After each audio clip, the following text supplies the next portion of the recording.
各位朋友，大家好，我是徐峥。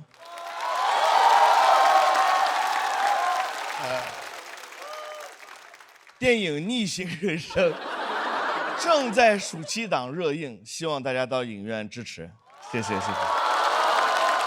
啊，不是喜剧片啊，是现实主义电影，啊，现实主义电影有笑有泪的啊。好，今天的任务就完成了，谢谢。这个是主要任务啊，接下来就是次要任务。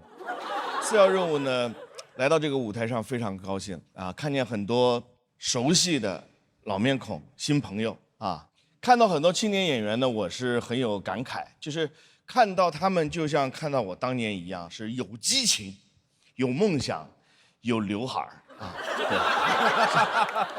现在刘海儿我已经没有了，所以呢。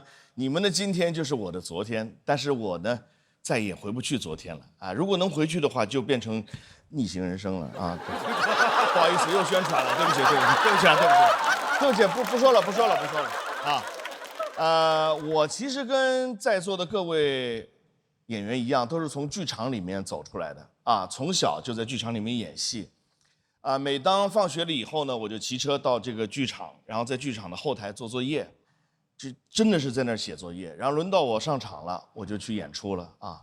然后回来一看就很奇怪，就作业也不见了，然后老师批的卷子也不见了，啊，对，我跟老师也是这么演的啊。老师每次就看着我说：“来演，你接着演，你接着演啊，你演的这么好的戏，给我一个人看可惜了，来把你爸妈都叫来啊。”然后我妈就来了，我妈来了说：“怎么还撒谎呢？你跟谁学的？”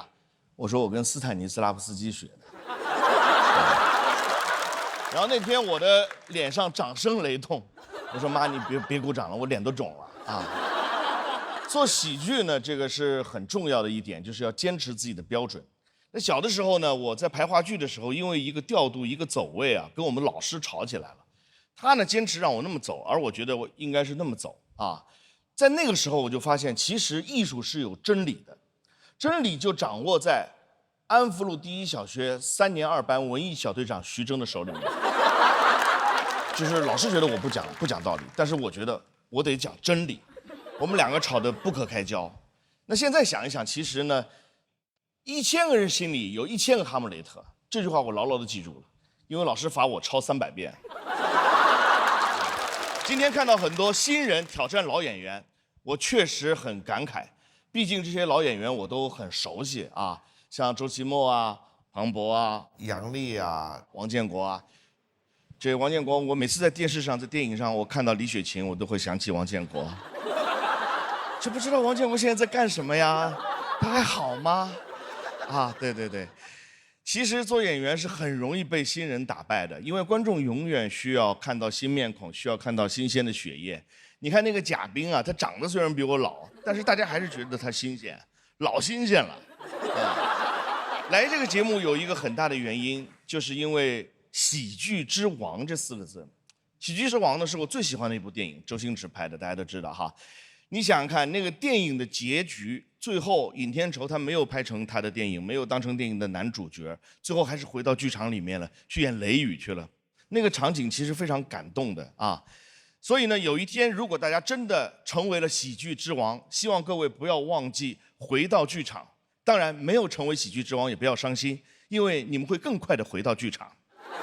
咱们剧场见，谢谢大家，我是徐峥。大家好，我叫史岩，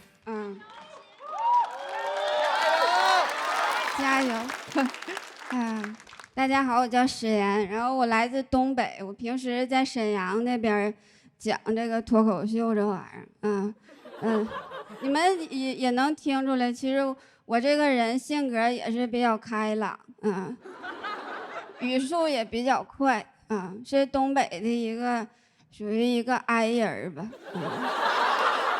其实 I 人在东北生活还是挺费劲的，在东北你甚至都很难表达害怕。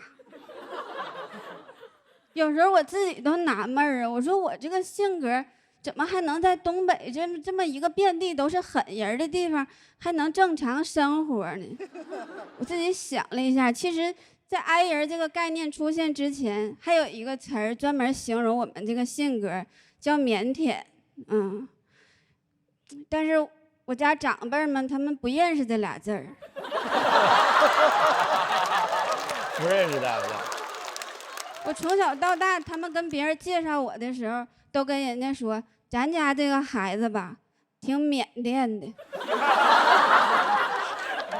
哎，挺缅甸的，是不是一听就是个狠人儿？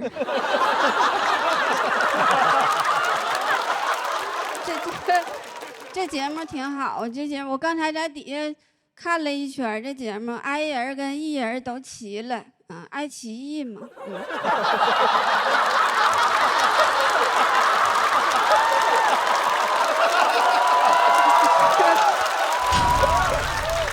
用到了一个比较罕见的喜剧技巧。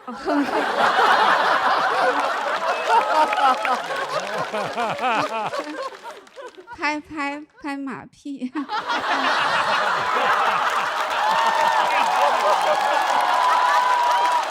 哎，这节奏挺好的。这也就是我为啥现在能在一个物业公司上班。就是物业这个工作怎么说呢？就是这个工作在我们东北这边吧，就是这个工作倒是挺稳定，就是办公环境不太稳定。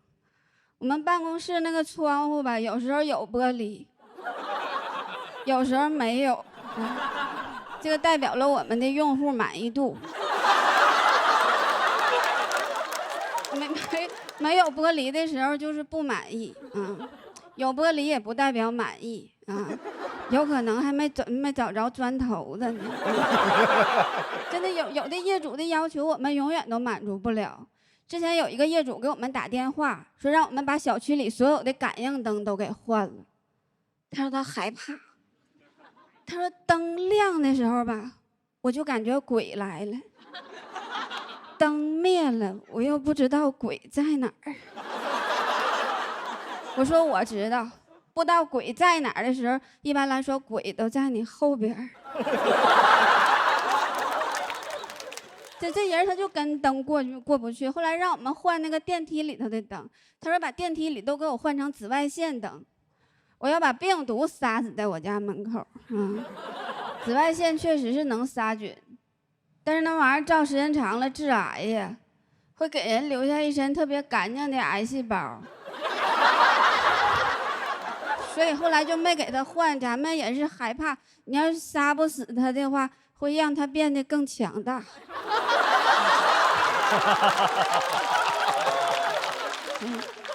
秋天也不好干。一到秋天，我们东北那边就开始晒秋菜就晒大白菜、晒大葱啥的我们准备过冬了，但是晒大葱就存在一个问题，就是丢大葱。丢大葱，我们就得给他们找大葱。天天这电话接起来就跟我们喊你们物业都没有人，那能有人吗？都找大葱去了。真的啥都找物业。前一阵有个业主给我们打电话说让我们帮他家撬门，他说他把他家钥匙锁车里了，车钥匙锁家里了。我说你这么复杂的情况，你就得找专业的小偷了。要不你往家里头放捆大葱试试呢，是吧？没准门是自己就开了。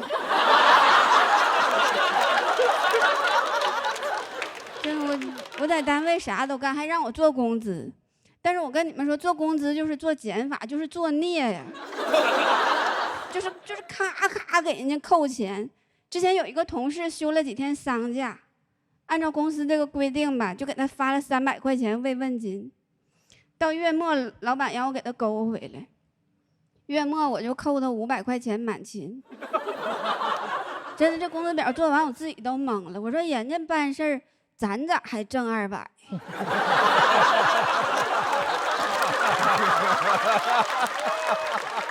除了做工资，还让我收物业费。我现在收物业费这个活，经常能得到我们业主的肯定。他们一来的时候就说：“你们收物业费的时候挺认真呢。”我说：“你反映问题就反映问题呗，你夸我干什么玩意儿呢？”其实我们物业这个工作吧，怎么说呢？就是这个工作，它跟踢足球差不多少。就是你也不需要有啥技术，能扛住骂就行。这能扛住骂就能挣钱。有的时候来的那人我都不知道是业主是球迷呀，那好像就是球迷走错场地了呢。呼啦来一帮人，当就给门踢开了。我们花的钱养你们这帮废物。就是这种感觉，这个就是史岩的感觉。但是我们老板能扛住骂他跟我们说，他说没事儿，让他骂吧，以后骂咱的人多了，咱还能接着广告呢。他说以后要开一个直播，完了让各位老铁把废物都打在公屏上讲到这儿吧，谢谢大家。大家好，我叫王耀凡今天来跟大家聊一下我的工作。我是一个法医。对，大家平时应该很难见到法医，尤其是活着的时候。前2年有一个很火的话题，他问：假如你的老板掉进河里，你的专业能为他做什么？我的专业得等。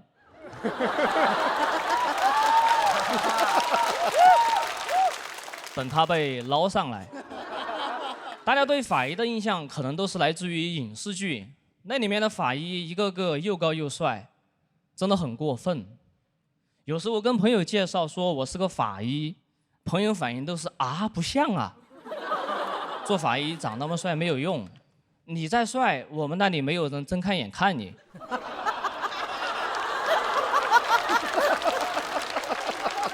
不可能说外面来一个很帅的法医，里面就开始尖叫。这个法医好帅呀！我死了，我死了。不会。所以在我们那里，长相不重要关键是要有力气，因为得抬来抬去嘛。我刚做法医的时候，手脚很笨，抬到一半掉在地上，真的丢死人了。哎呀呀呀呀！哎呦我天哪！我当年学法医完全是个意外选导师的时候，有些很热门的导师我怕抢不上，于是我选了一个相对冷门的。导师听说有人选他也很激动，约我马上见面，但是见面地点在太平间。我就看着那一排大冰柜，心想我选的冷门导师该不会是冷柜专业吧？那一见面导师就告诉我，他说小王欢迎加入法医。我说老师您的简历上没有写法医。他说对，之前写了没人来。我就在想我到底要不要继续来学法医。然后我导师一句话点醒了我，他说小王，别的专业各有各的好，但我们法医绝对不会有医患矛盾。我想对呀，从唯物主义的角度出发，法医是不可能收到差评的。很多人一提到法医会联想到一些恐怖的情节一个人面对尸体其实一般不会因为涉及到一些证据的有效性，我们法医很多时候是不能单独面对尸体工作现场人很多，有拿刀解剖的，有拍照摄像的，还有新来的在旁边吐的。有朋友很好奇我们法医的收入就别的单位我不了解，在我们单位，我的收入方式是计件的。境界太地狱了。就这种薪酬制度，你要在别的行业可能很科学，但是在我们这里很难提高我的工作积极性。想加班是没有机会的，这个机会也不能自己去创造。真的很喜欢在台上讲段子很喜欢这里的氛围，这里活人多。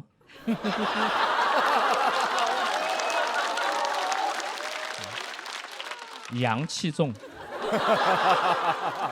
有时遇到冷场我也不怕，因为我那边场子比这里冷多了。冷贵专业嘛。我反而担心的是大家过于热情啊，有观众在后面喊笑死人了。那在我听来感觉又要加班了。非常感谢大家热情反应，我是法医王耀凡。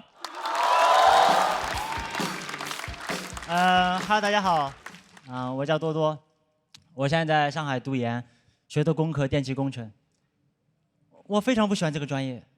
我高中的时候想学表演，当演员，我爸非逼着我学工科，也不说为什么，就只会说学好数理化，走遍天下都不怕。我不理解这两句话，除了押韵，还有什么逻辑？学好数理化，没让我学英语。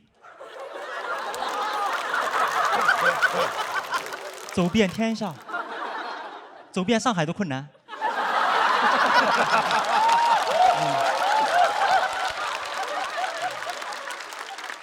走遍天下都不怕，也没说怕什么，就反正什么都不怕。我要是走在路上遇到有人抢劫我，让我把钱交出来，我说等一下，要钱没有，但你看化学95。我抢劫犯说厉害厉害，不抢了不抢了啊！我把这些货讲给我爸听的时候，我爸根本就不在乎，就在你面前换一套逻辑。那小孩子没见过世面，什么都不懂。听爸的准没错，我吃过的盐比你走过的路都多。我听到这句话，我脑袋里的逻辑体系彻底崩塌了。吃盐是重量，走路是距离。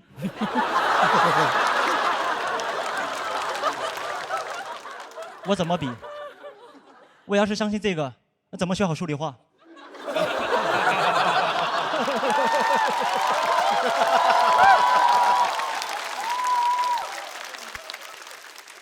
因为我的学校、我的专业还有考研这些选择，全都是我爸替我决定的。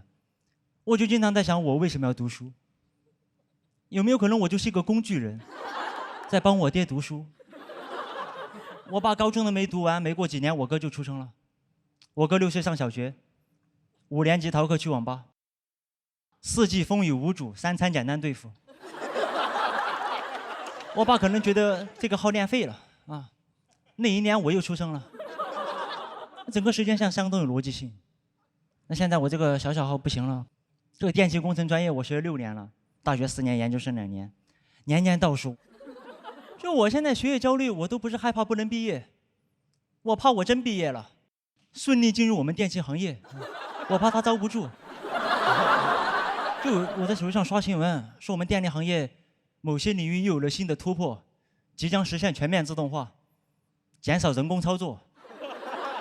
我心想你可快点吧，留给你们的时间不多了。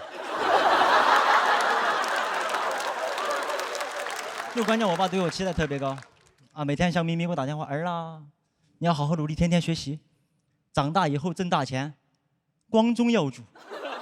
我不理解，祖宗是大家的祖宗，你怎么不努力啊？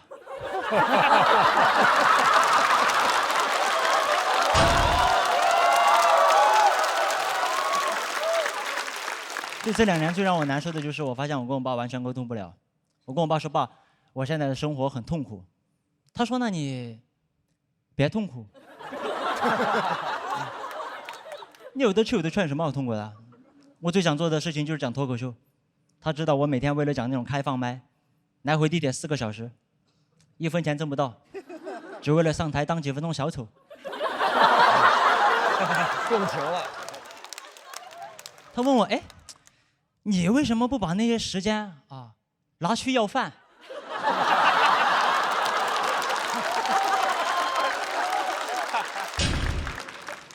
还能为什么？地铁不允许。这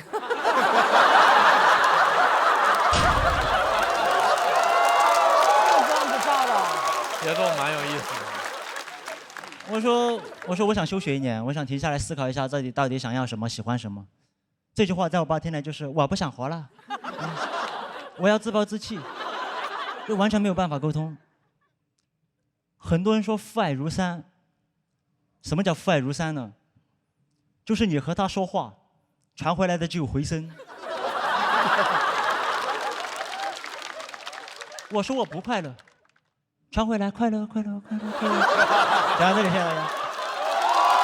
大家好，我是咸鱼啊，我是一个恋爱达人。我买了我人生中第一瓶男士香水，那个快递到了，你打开，拿出来，你都不知道喷哪儿，那个香水，上网现搜的，我才知道原来男生跟女生喷香水的部位是不一样的。男生喷香水，你要喷在这儿啊，要喷在这儿，这样女生比你矮一点，然后你跟她说话的时候，她就好像啊，就是这样。女生高呢，你就喷在这儿，知道吗？他就是这个逻辑，你知道吧？这个恋爱技巧，你学吧。大家。爆！我先就是自我鼓励一下，拿去。Yes，OK， 耶。为什么呀？啥意思？我不知道。就是很高兴来到这个节目啊。我是糯米，做个自我介绍啊。有些朋友可能不认识我，但应该大概都听过我的歌啊。谢帝，我要给你。啊，可以，不能再唱了，啊！再唱的话，谢老板真的要来跟我了，对。跟呢就是我的口头禅，大概就是动手 diss 的意思。开玩笑，我是很 respect 谢帝的。这首歌火了之后呢，我们还见了面。当时我很怕他不开心，但他一直笑眯眯的，说没什么，加油，好好做歌。我当时很紧张，我说我不做歌，我做弟弟就行了。谢帝，你永远是我谢哥。你们可能就是一直注意到我在说 You know sing， 我是因为看到很多国外 rap 一直都这样说，就学会了。现在想改也改不掉了。那时候听别的 rap 的歌，都是开着大牛带着女生，我不知道大牛是跑车，我以为他们唱的就是农村生活。对，对，我还奇怪呢，我放的牛都是摸摸的，怎么他们的牛都是嗡嗡的？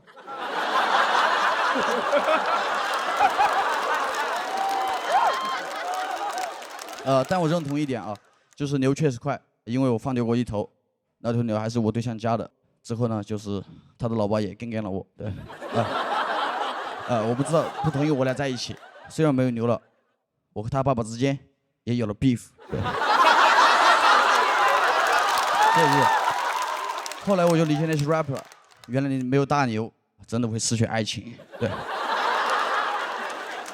从大男生出来以后呢，我就进厂工作了，所以我和大多数 rapper 不一样，他们打碟、打架子鼓，我打螺丝。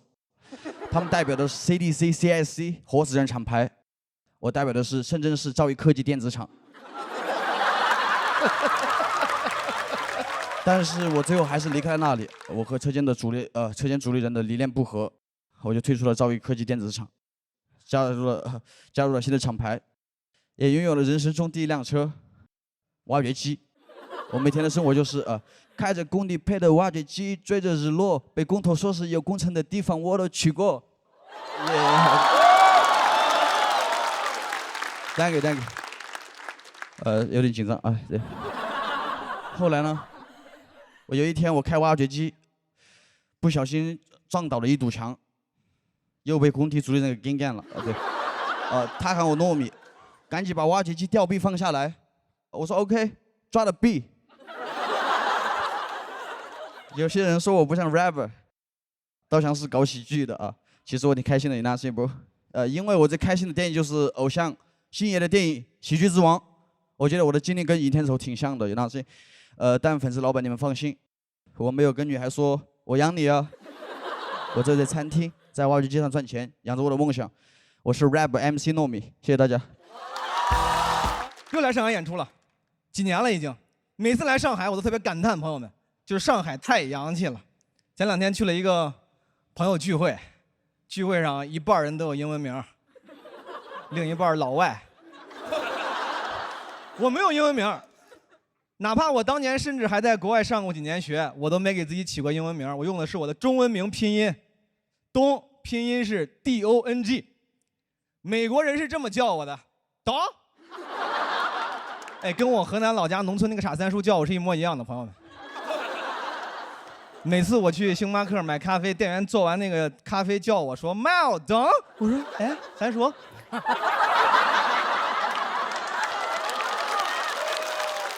勾起了我的思乡之情。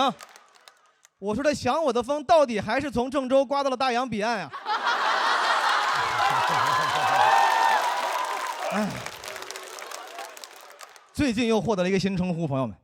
最近有时候遇到一些新朋友，会出于尊重叫我毛东老师。这个称呼我不是很喜欢，而且最近甚至有了点阴影，朋友们。有一次非常不愉快的经历。有一次我骑着电动车去赶演出，在北京，我在路上看到一辆汽车，它变道没打转向灯，差点挤到了一个也骑着电动车的老大爷。那个大爷跟他理论，司机态度特别恶劣。我当时真的火就起来了，我说这太不尊重我们骑手群体了。我当时就驱车上前，我说我要跟这个司机理论一下，我想骂他2句。但有时候人是这样的，我太激动了，我嘴已经张开了，但我还没决定说啥，我就只能在这啊！那司机也懵了，司机从来没有见过这么纯粹的、不含任何信息含量的开场白。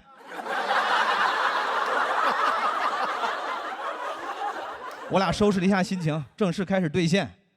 我们非常激烈且全面地问候了双方的亲属。我跟你说，那骂的可脏了，但骂了有1分多钟，我最后说。我说有种你给我下来，因为在咱们北方，当你吵架吵到一定时间的时候，总要有一个人率先发出这种邀约，要不然会显得非常的尴尬。我当时想好了，只要大哥下来，我就立马驱车驶离。我不是怕他，我主要是怕耽误演出。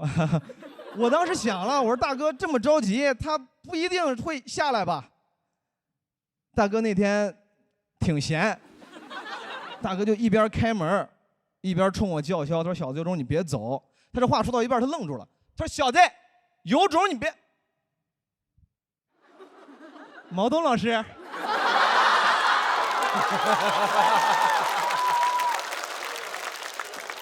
尴尬，朋友们，真正的尴尬不是大吵大闹。而是在你使尽浑身解数展现个人低素质的时候，对方突然向你发送了一个尊重。我真的太害怕这种场景了。我这人本来就好面子，自从干了这一行，干了这个工种之后，不瞒大家说，虽然不是啥大明星，但有时候有些观众会认识你。我内心深处最大的恐惧就2个，一个是在外面吵架被观众认出来。一个是在外面讲价被观众认出来，哎，这个也发生过。去年上半年我去大理旅游，订了一个民宿，350块钱1晚上。我 check in 的时候，我说你这淡季，我说你便宜点吧，你350块钱，我说你便宜50，都是学生，你便宜50。然后那个姑娘说，哎，她说你是那个讲脱口秀的毛东吧？我说原价就可以了。再给我涨20%也是可以的。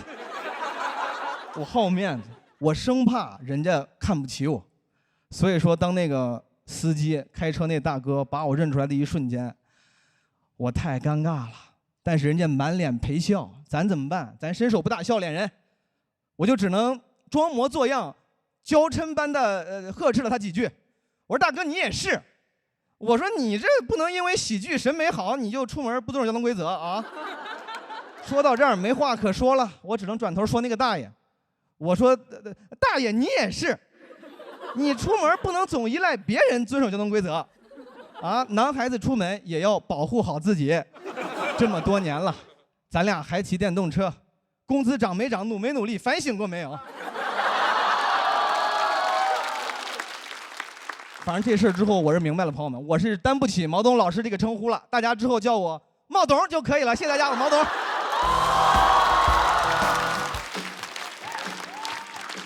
大家好，我叫唐香玉。之前参加了脱口秀节目，当时我还是我们村里第1位女硕士。节目播出之后，现在是村里第1位女艺人。我们家族连夜修改了家谱，以前给我写的就是唐氏四子长女，连个名字都没有。现在给我改成唐氏四子长女相遇（括号上过脱口秀节目），还说以后我每上一个节目就再给我加一个括号。照这个速度发展下去，将来很可能给我单独建一个祠堂。去相亲也有优势了，人家说我有车，我有房，我说我有个祠堂。家里还是在催我找对象。今年的形势更加严峻，连我弟都快结婚了。我爸愁坏了，他说：“你到底结不结？你不结，你弟还得结。”我说：“他又不是跟我结，这都得赔一个吗？”我现在还不想结，我妈说：“我知道你不想结，但你先结。”问题是我跟谁结？她急了。你先别管跟谁结，你先结。我已经听不懂了。都说现在婚姻自由，没想到这么自由哈！这玩意儿都能预售了吗？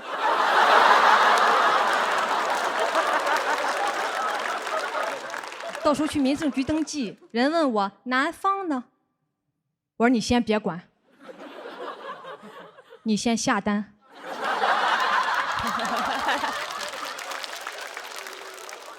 30个工作日肯定发货。家里很怕我将来没有人要，从小就给我预设了一个婆家。4、5岁的时候就跟我说：“你不叠被子，以后婆家笑话；不会包饺子，婆家笑话。”所以我从小就觉得婆家好像不是啥好地方。我从幼儿园就开始恐婚了。那时候你要跟我说狼来了，我一点都不害怕。你要是说婆婆来了，那我就想从学校里逃学，也得回家叠被子，一边叠被子一边包饺子。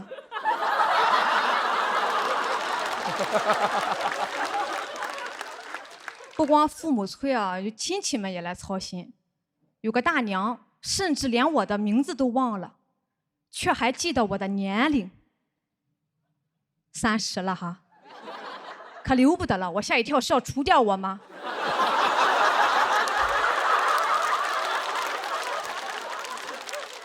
他说再不找，就真的没有人要了。我说那你就除掉我吧。还有人来提醒我，你弟的媳妇儿将来进了门，以后你就是外人了，你知道吧？我只知道嫁出去了是外人，怎么嫁不出去也是外人？我到底是哪里人？里外不是人。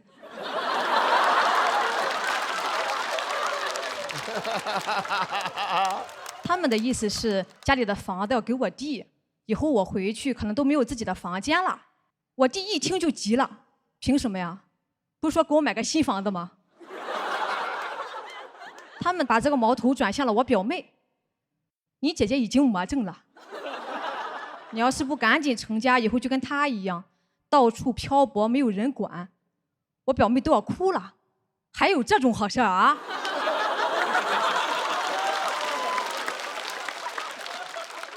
这俩她当场发誓要成为村里第2位女硕士。啊，生育率没帮上忙，升学率我带起来了。我说表妹，你千万别害怕，没有家不要紧，咱还有个祠堂呢。你也别叫我表姐了，叫我堂姐。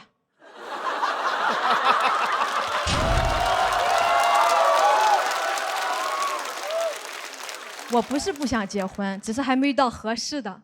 就像现在，我也没想出合适的结尾。但我决定听我妈的，不管了，我先结。好，谢谢大家，我是谭玉，谢谢。大家好，我叫小海，我今年已经结婚8年了，但是我感觉好像也撑不了多久了，因为我老公现在全职在家炒股。你们知道全职炒股有多花钱吗？我甚至希望他全职花钱。他炒股对我最大的影响就是我没有办法辞职了。本来我都打算辞职了，全职搞喜剧。但你知道，一个家里不能一个人全职搞喜剧，一个人全职搞股票，2个人都在搞笑。我现在都不敢跟别人说我老公是干啥的，因为他们那个回答就好像我说的是我老公死了。你老公干啥的？全职炒股。你也不要太难过了，好好一个人可惜了，家里老人还不知道吧？所以现在别人在问我老公是干啥的，我就说他是3个上市公司的股东。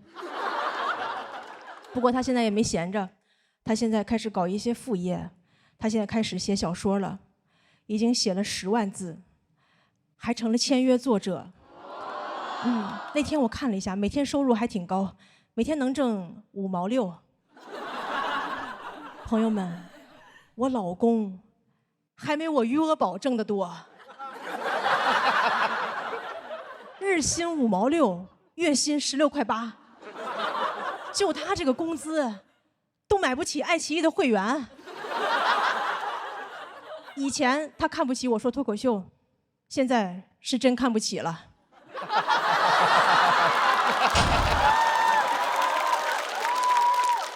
日薪5毛6，哎，你们知道吗？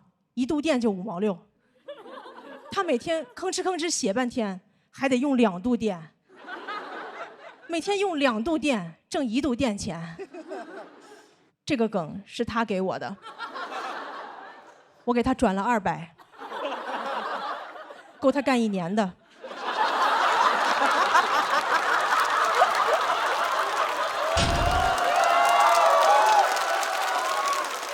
他那个小说我看了，10万字，你就感觉字里行间流出大大的2个字“垃圾”。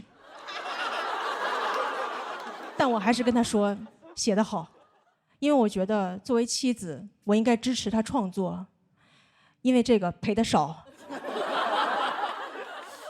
不过我觉得他炒股也有一个好处，就是我感觉他好像越来越贤惠了。他赔的钱越多，他会做的家务就越多。现在每天给我做早餐，还目送我出门上班。我觉得好像男人拥有的财富越少，这个男人就越好。男子无才便是德嘛。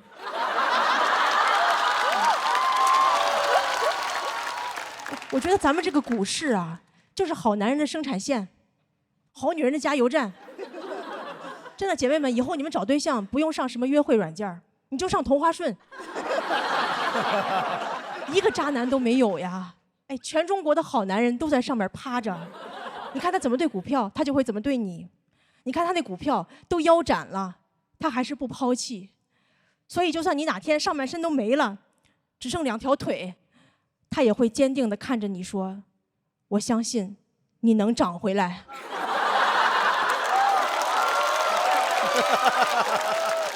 以上讲这，谢谢大家，小海。好久不见了，朋友们，你们好吗？好啊，好就行，因为不好我也没有什么办法。我的处境有点危险呐。你们是没看着上面那集，你们不知道挑战魔王的选手有多么凶狠。上一场的魔王也很丢人呐，庞博、周奇墨，让人新选手打得稀碎呀，碎的都拼不上啊。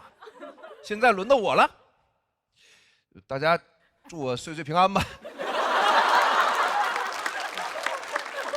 太崩溃了，录这节目太累了，但是也有好事发生啊。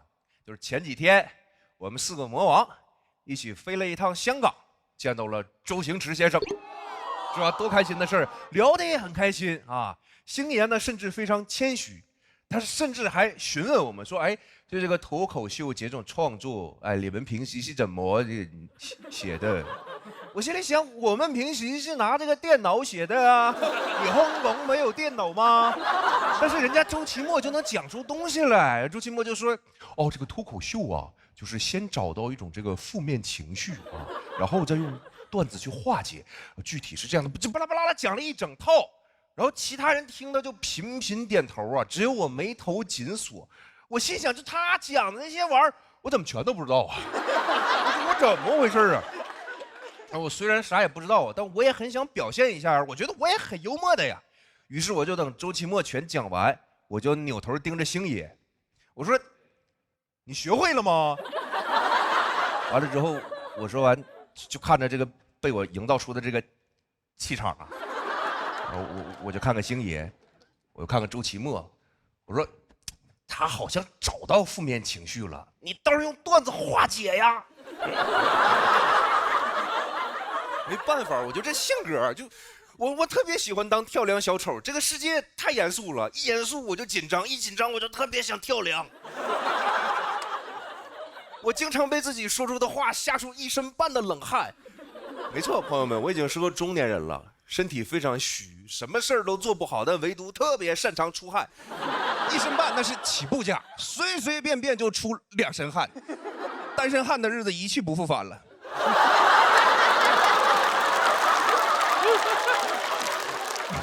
不好意思，朋友们 ，I'm back，I'm back， 我是自行车啊。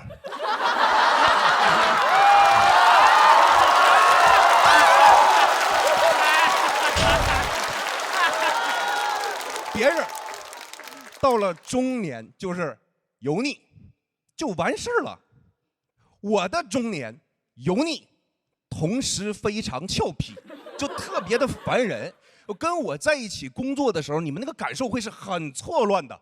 你很难想象一个人刚才还在教育你，给你讲大道理，但是当他洗完手之后，又突然冲到你面前，往你脸上弹水。人家都夸我说王建国做事那真是泾渭分明，人家这个职场霸凌，职场是职场，霸凌是霸凌，毫无关联。就被我弹完的人摸着这一脸的水，哎，都不知道说啥。他说：“你这也不是 PUA 呀，你这是破哇啪呀。”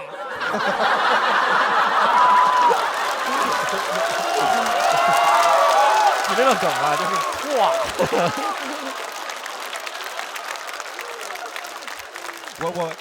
我当不好一个中年人，于是我就会对自己有方方面面各种各样的担忧。我就想，我说将来我要是有了孩子会是怎么样啊？我要是把我的孩子教育成了我这样的人，那可咋整？我都能想象，是吧？老师在台上上课说，已知这个三角形啊，顶角是32度，通过这些条件呀，怎么求出底边的边长？我的孩子就在台底下念念叨叨，是吧？边长求不出来啊！我觉得这个三角形鞭长莫及。回家之后，你可以想象，他考完试回家之后拿着卷子，一张3分的。是吧？一张6分的，然后他就在这问我，说：“爸爸呀，你别生气啊，你别生气。这个我给你出个题吧，这个3呀加上6等于多少？”对喽，都在9里啊。想想就让人上头啊。所以喝酒啊，还是要喝真正纯粮、好喝不贵的老村长酒，老村长不上头。喝酒还是一定要适度啊，一定要适度啊！我想学着当一个很成熟一点的人，但是你要问我这个人类身上啊有什么品格呢？是我就比较欣赏的，我还是觉得我最欣赏调皮。我就说一句成熟一点的话吧，就我永远无法跟一个不调皮的人，天下第一最好。所以这个人间的事情啊，什么不管是什么换个工作、录个什么新节目什么的。我都会很认真的对待，但是我永远无法很严肃的对待，就是这些就不如调皮重要嘛。就知道大伙儿都忙，也尽量不打扰你们是吧？但是希望大家如果能在百忙当中偶尔调皮那么一下就挺好，多余一下就容易挨揍了。都在酒里，谢谢大家。大家好，我是相声演员朱鹤松，谢谢大家，谢谢大家。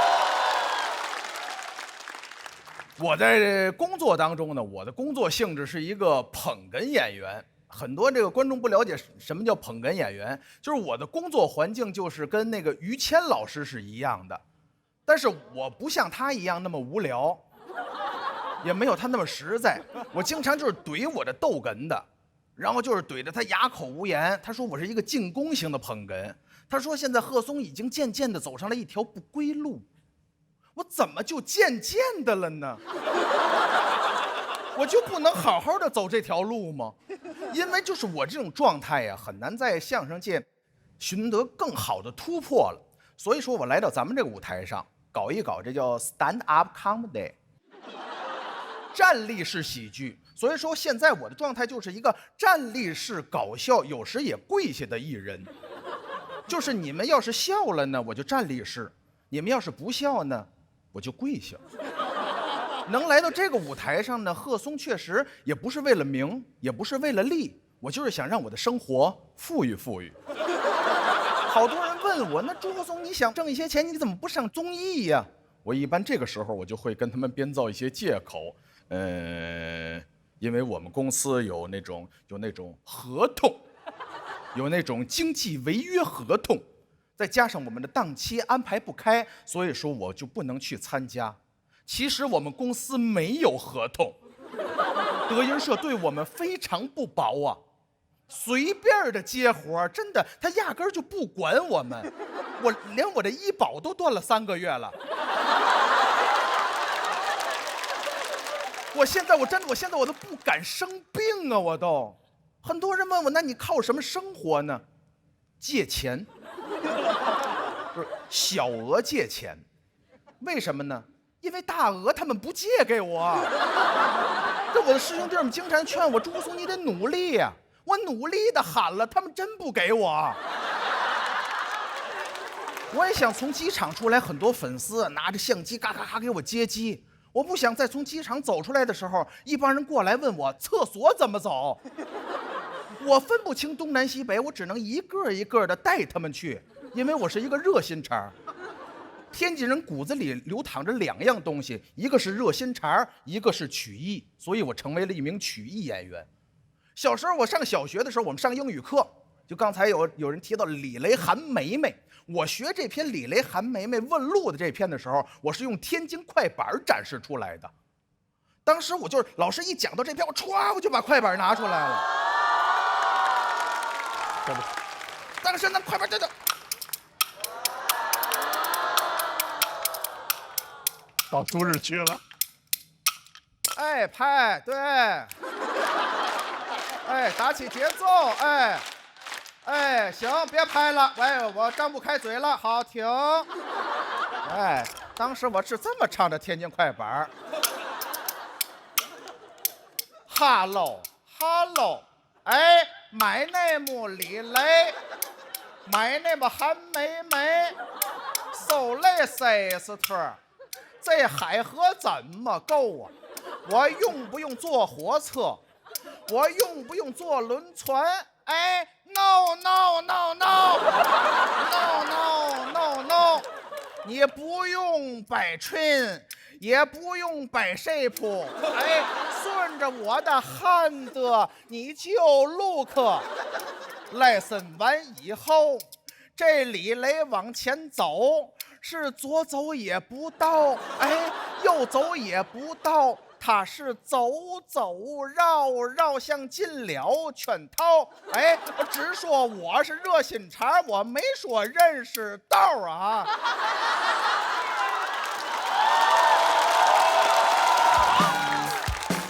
Hello， 大家好，我叫于翔宇。我是去年刚刚大学毕业的。我这个大学专业学的是哲学，大家一般听到那个反应就是哇，那就是有文化没工作。这个我读哲学确实是不太好找工作，而且我身边有些朋友还会调侃我，说找不到工作怎么了？你们学哲学的人不是都很通透吗？你虽然找不到工作，但是你可以辩证的看待这个问题啊。我咋辩证啊？说实话，我真的一点都不通透，因为我学完哲学吧，跟大家学任何专业一样，还是要出来找工作打工的。我发现现实生活跟我学的不一样的时候，我只会更加矛盾。我那时候找工作的时候，我上午还在上课，我学那个《资本论》，什么资本会无情的压榨你，剥削你的剩余价值，资本来到世间，从头到脚都流着血跟肮脏的东西。我下午去面试的时候，往那儿一坐，我可以加班。什么亚里士多德呀，多劳才能多得。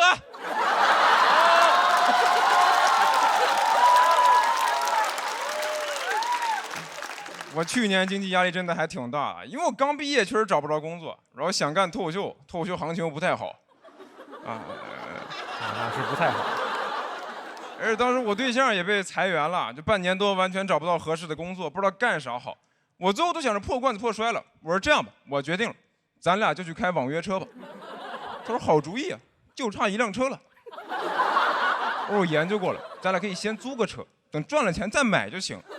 他说先租车再买车，你没看过《骆驼祥子》吗？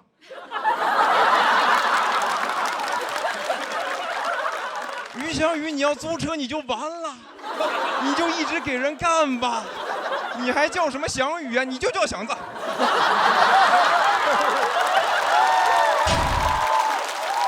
我这个人我真的很矛盾，因为我上学的时候导师跟我们说啊，这个咱们学哲学啊，不是为了赚钱买房买车，是为了追求纯粹的精神世界。但我做不到。我去年压力最大的时候，就想着回学校跟我老师聊一聊。我当时回了趟学校，我在办公室门口就听到我导师在跟其他教授讨论问题，俩人在聊买学区房。我当时整个人崩溃了，那就是压倒骆驼祥子的最后一根稻草。我说老师，你也这么现实的吗？你上课教我的可都是形而上学，背地里偷偷研究小孩上学。我崩完之后发现，其实我就是很羡慕我老师，他有这个物质基础。你很多伟大的哲学家也是这样，你像什么叔本华，悲观主义哲学的代表，但他自己是个富二代。叔本华的生平是这么写的：自幼喜好哲学，11岁学习宗教学，15岁研读伏尔泰和卢梭，19岁研读古希腊哲学，21岁继承父亲遗产。啊？怎么我课程表上没有这门课？我21岁还在那看什么是自由，什么积极自由、消极自由。叔本华啪给我一巴掌，财务自由才是真正的自由。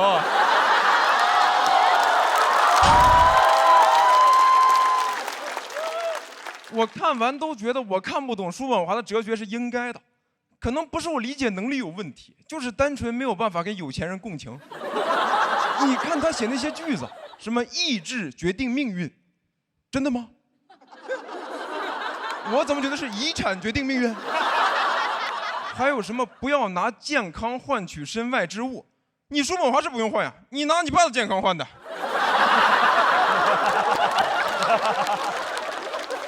还有那句最经典的，人要抑制自己的欲望，因为人的欲望无法满足就会痛苦，满足了就会无聊。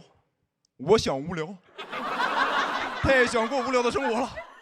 我虽然现在是靠搞笑有趣吃饭，但你问我的梦想是什么？我想做一个无聊的人。有趣有什么用呀？你在我们这个行业，有趣的灵魂千篇一律，无聊的人生才是万里挑一呀。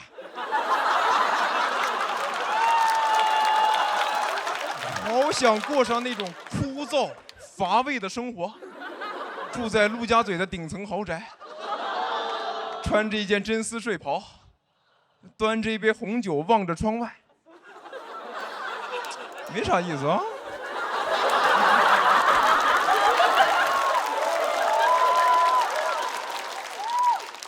我现在通透了，我觉得最基础的哲学问题我已经想通了。什么我是谁，从哪里来，要到哪里去？我是祥子，我从那里来，想到那里去。杨振业，谢谢毛教育相遇。哎，大家好，我是梁岩。很高兴来参加这个比赛啊！这个简单介绍一下，我呢，北京人，平时呢还有一个主职的工作呀，是基层工作人员。日常的这个工作呢，就是给大家啊办医保。有医保吧都？都有啊，都有。好啊，简单跟大家聊一聊我们这个工作。我们这个工作看似平凡，但是你干长了呀，他也会遇到一些有趣的事儿。比如说，你把这个表格给到这个大姐呀，她大概率不会去看那个填表说明，写一笔啊就问一句，写一笔就问一句。姓名填不填这个？啊？身份证号啊，家庭住址，这个填不填这个啊？哎，填不填这个啊？填不填？你知道被问多了是一种什么感觉？我就觉得我也不像一个工作人员，我就像在菜场卖桃。我说大姐这填啊，大姐，啊，这也填，我这都填。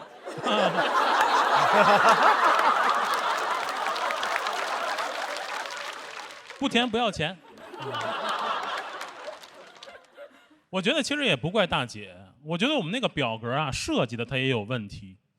我觉得你看随着现在社会发展，有一些不需要掌握的信息，你就不要再设计在表格里让人家问。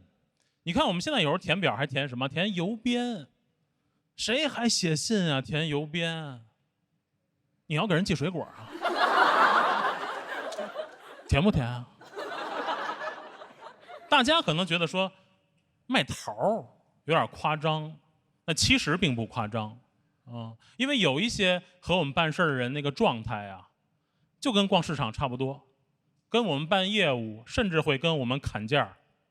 那天来阿姨，她说：“哎，小伙子，你们这社保啊最便宜多少钱？”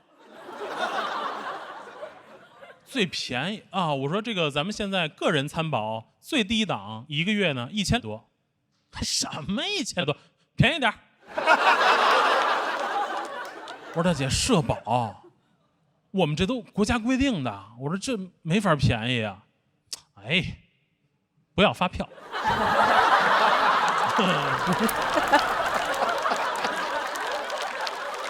不要发票，那不要发票我也不送饮料啊。我说大姐，这真不能便宜。大姐急了，走了啊。走吧，想什么呢？其实我从情感上我愿意配合他。我说回来吧，回来吧，你带一份来吧。不会对吧？但是其实这些还好，还有一些呢，我相信大家在工作中啊也会遇到，就是那种伸手党，什么都不能自己干，什么都要你帮他干。那天呢来一大哥，他说：“哎，你们那个工作就是这什么证啊？这怎么办啊？这个？”我拿出我们这个办事指南啊，打开，用手指着跟大哥说：“我说您看这个上边啊，对单位的要求、个人的申请条件、办理流程、所需材料都有介绍。我说您呢，简单看一看，哪块不清楚、不理解，我再给您讲。”那大哥啊，一把拿过来，嘎着窝里一夹，啊，是，怎么办啊？我说你看啊，没辙是吧？我说那我跟您说一说啊，咱先说单位，我们要求单位啊，成立时间1年以上。注册资金100万以上，年度纳税50万。我这讲着讲着，大哥急了，哎呦，你别说了，你给我写下来吧。什么？我给你写下来，我都给你印出来了。怎么了？不喜欢宋体吗？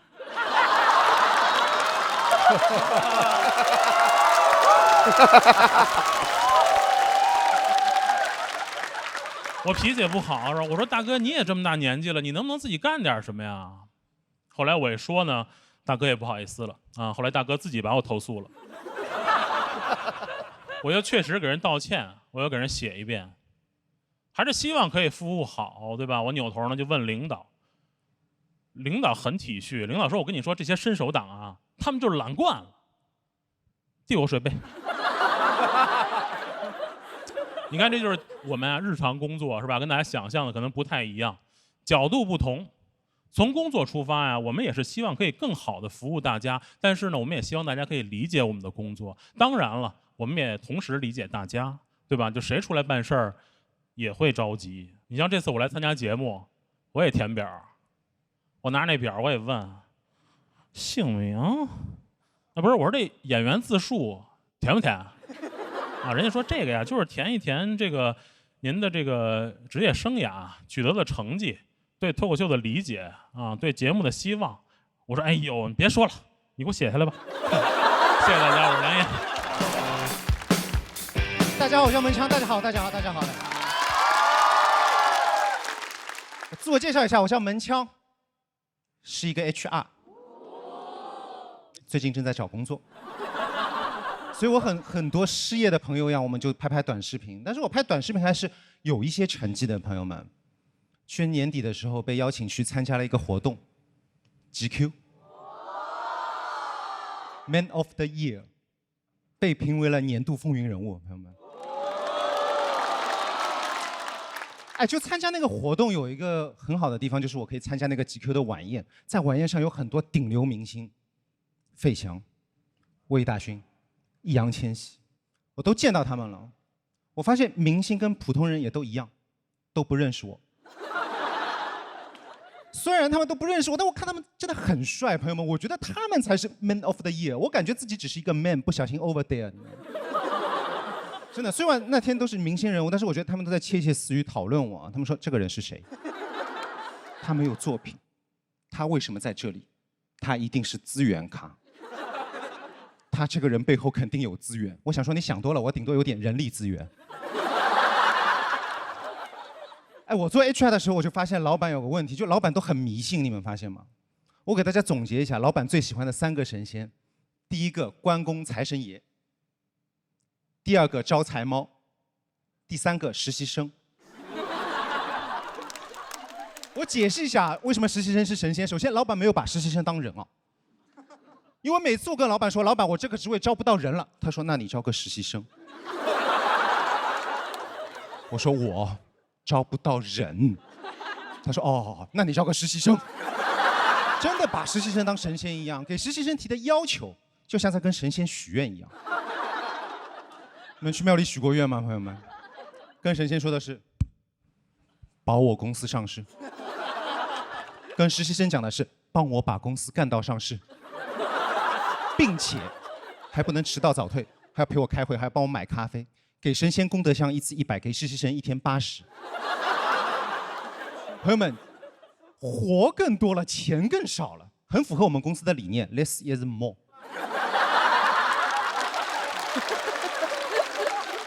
真的把实习生当神仙一样，开给实习生的工资也正好去购买一些贡品，瓜子、橘子、花生米之类的。真的，老板太不要脸！我现在终于明白老板为什么喜欢摆关公了。就是让关公替他脸红。我真的很担心实习生的情绪问题。我们公司的实习生小杨啊，有几次我们小杨在那边不停的抖动，我说小杨你怎么升仙了？小杨说不是，我在跳消气操。我说消气操有用吗？他说有用，跳累了就没有力气打老板。真的，在实习生身上可以学到很多东西。除了消气操之外，我还学到很多，比如如何拒绝 PUA。小杨做了2个月就辞职了，老板居然还有脸找他离职面谈。老板说：“小杨，来，你在我们这里2个月，成长了多少？10岁。”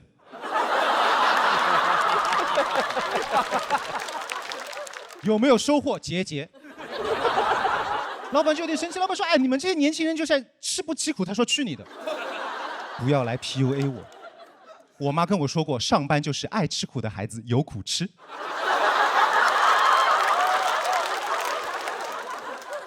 哎，老板就真的有点生气。老板说：“哎，小杨，你有没有听过那句话？”他标英文，他说：“你有没有听过那句话 ？What doesn't kill you make you？” 他说：“make me emo。”老板说：“门墙算了，要不我们还是不招实习生了，要不我们还是招个人吧。”我说啊，好可爱啊！真的招人，哎，招人真的是我做 HR 最喜欢的一个部分。招人很有意思，因为招人一直可以听到公司里面那些职位很高的人讲一些智商很低的话，他们总有千奇百怪的理由去拒绝我给他们推荐的人，星座不好，八字不合。还有一次，他拒绝一个人说这个人眼里没有光。我说，你也相信光？我说你早说，你看我爸行不行？他有青光和散光。哎，为什么可以要求员工眼里有光？所以我们换个问法啊，让员工眼睛里面产生光，唯一行之有效的方法，加钱，就是加钱，把钱给到我，你薪水给到我，对不对？俗话说得好，相由心生，你薪水。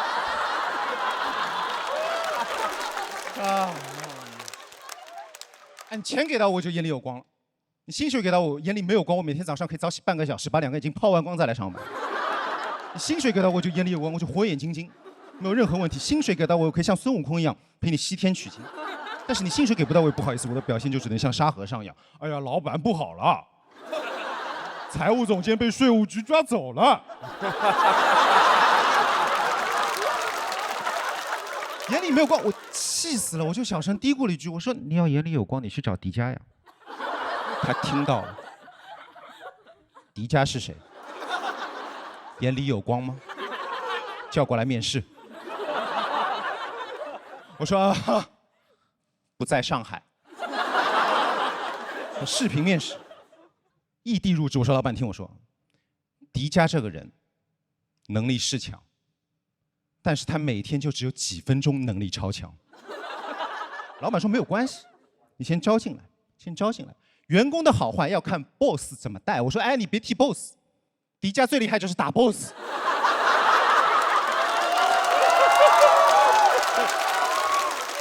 虽然听起来很荒谬，但是朋友们，这就现实。就再优秀的人才，有可能就是找不到工作，就是因为老板的问题。所以我现在出去找工作，没有成功，我心态很好，就是老板不配。你看迪迦到我们公司来，没有获得实习的机会。所以我也希望就是在座如果大家有在找工作的话，以后或者找工作都是可以遇到一个很好的老板。也希望所有老板可不可以珍惜每个打工人。谢谢大家，我是文强，谢谢。Hello，大家好，我是南瓜。我的工作，我的职业呢是一个外卖骑手。其实来讲脱口秀一直会有很强的舞台恐惧感。现在还好，刚开始一上台一拿话筒就紧张。当时为了克服这个问题啊，想了办法，上班的时候骑着电瓶车，握着那个手把到话筒练一练，对着电瓶车讲脱口秀，导致现在落下坏习惯，在台上讲着讲着一紧张就。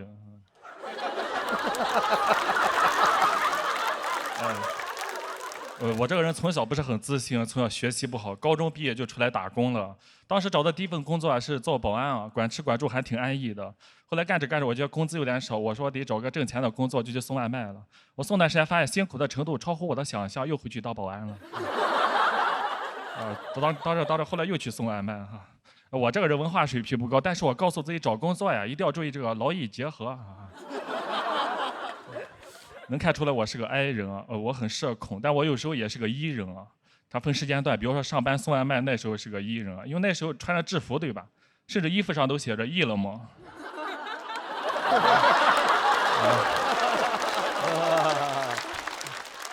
我的手机被标记了，被很多顾客标记成了快递外卖啊。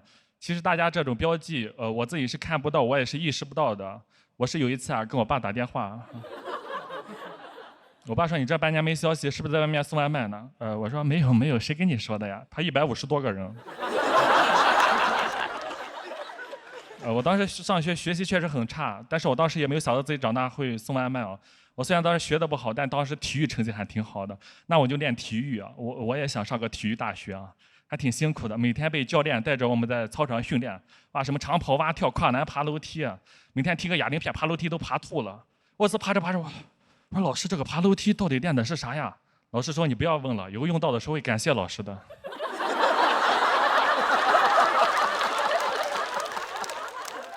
老师就是老师，看得比较长远。我现在送外卖上楼前，我说这题我做过，就是练过体育，现在送外卖就跑得快一点，对吧？但外卖这个行业也没有前2年那么好做了，因为做的人越来越多了，甚至有好多大学生现在出来也送外卖，跟人抢饭碗。这些大学生怎么说呢？当年高考就被他们淘汰过一次了，怎么现在毕了业又来跟人竞争，追着人砍我？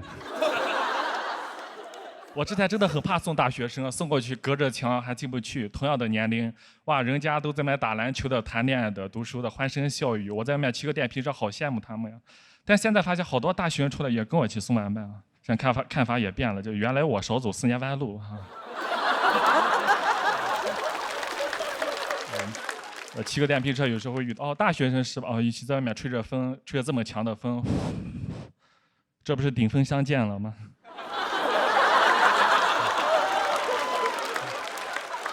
确实，虽然现在单子少，但其高峰期还可，尤其像下午、晚上这种饭点，我这有经验的，我一趟能拿4、5个外卖的。但我知道大家都很着急，我每次看到手上这4、5个外卖，我就知道这个时候天上也有4、5双眼睛正在盯着我。我也知道大家花了钱，可能希望这个外卖送快一点，对吧？给大家送上楼，我也愿意送上去的，毕竟我也练过，对吧？但现在在上海啊，还有很多老小区没有电梯，都是6层楼高的那种，基本上都是6楼在点，1号楼很少点的。6楼的顾客啊，10个里面5个正在上厕所，3个在洗澡，还有2个腿脚不便。你就感觉6楼住的这些人住的都像赘婿啊。他们都不想娶，就想着能不能上门呀。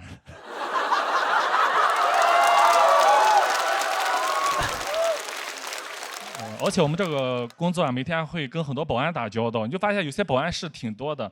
他见的人老爱问你干什么的，干什么的，干什么的。我有一次穿着外卖的衣服，那个保安还问我你干什么工作的，这还把我给问住了。我看着穿制服，我心想我是干什么？我 cosplay 啊。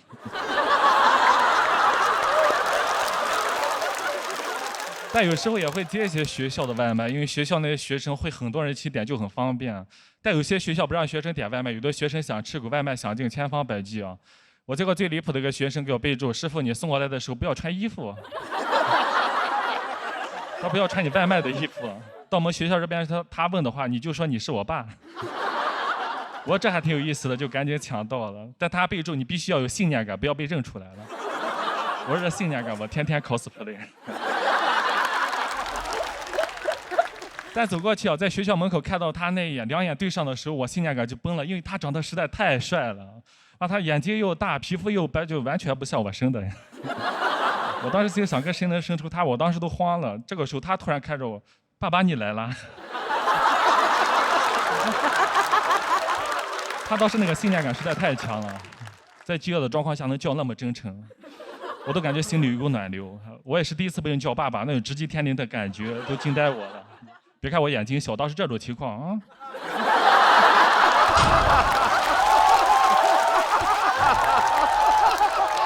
打肿脸了。我都想上去拥抱他一下，真的，我给到他走的时候还挺舍不得的。那你记得给爸一个好评啊。好好上学啊，以后千万别和爸顶峰相见啊。好，谢谢大家，祝你们开心啊。哎，大家好，我是卡卡，谢谢。跟大家聊聊来这边上海这边沪漂的一些经历哈，确实不好找工作啊，我只能把工资降到很低。啊，工资高和工资低在面试的时候有什么区别呢？就工资高的时候，我会在面试的时候美化自己，但工资低的话，说实话，我就说实话了。当时那家公司的工资低到，就是我不仅想说实话，我都想说脏话了。还记得面试官问我的第一个问题，他说：“哎，卡卡，如果你上班的时候困了，是选择喝咖啡还是选择喝茶？”我说：“我直接睡觉。”他说：“那你上班玩不玩手机？”我说：“不玩，下班才玩手机，上班要玩电脑。”哎，我前2年，因为我前2年生病了，你知道，我前2年得甲状腺癌。我确诊了之后呢，我就在网上搜嘛，关于这个病的治疗方案什么的。然后我当时我也不知道我怎么想的哈，我第一反应是在那个小红书上面搜的，搜甲状腺癌怎么的，然后上面就真的出现了好多案例，就是每个人都是剖析自己的这个病例嘛，然后发自己的那个照片特别美，然后脖子上顶着一个特别社会的刀疤，文案上都写什么啊，得了甲状腺癌没什么的啊。我当时看这些文案，我看着我立刻就被鼓舞了，我也要像他们一样拍视频。因为你们想，一个甲状腺癌的患者，对吧？我又是一个喜剧演员，我当时想着，我这个视频一发出去，既正能量，还能挣钱。我当时想的挺美的，你知道吗？因为我当时心态我很通透，我觉得很通透，我已经看淡生死了，但是我看不淡金钱。我看不淡金钱，你知道吗？我觉得死不死的以后再说，反正我也控制不了，对吧？我不如先活的时候把这个钱先挣了，对吧？我自己先活好啊！我当时想的特别好，然后我想着最后即便我走了，我的精神也可以传递给世人，对吧？多乐观呢！到时候我的墓志铭就20个字儿啊，就算生活夺走了你的甲状腺，你也要拿它来变现。我都想好了，我就先拿着手机哭嘛，我说我耳朵也得了癌症，命运对我太不公平了，怎么会这样？好难过。哎，我的底妆完全没有花哎，这个粉底液好防水哦，姐妹们快冲，就在小黄车。有朋友们，我曾经是个说唱歌手，没想到我第一次来爱奇艺是来录脱口秀节目的。有朋友们，我做说唱是因为我想要吸引女生的喜欢，因为很难，我长得不高。我之前还跟化妆老师说，就别让我穿增高鞋。我说我怕观众看不出来我长得不高，他们说大家都看得出来，就很难做一些那种很绅士的事儿，什么下雨天给女生撑伞，每次我做，他说还是我来吧，你戳到我眼睛了。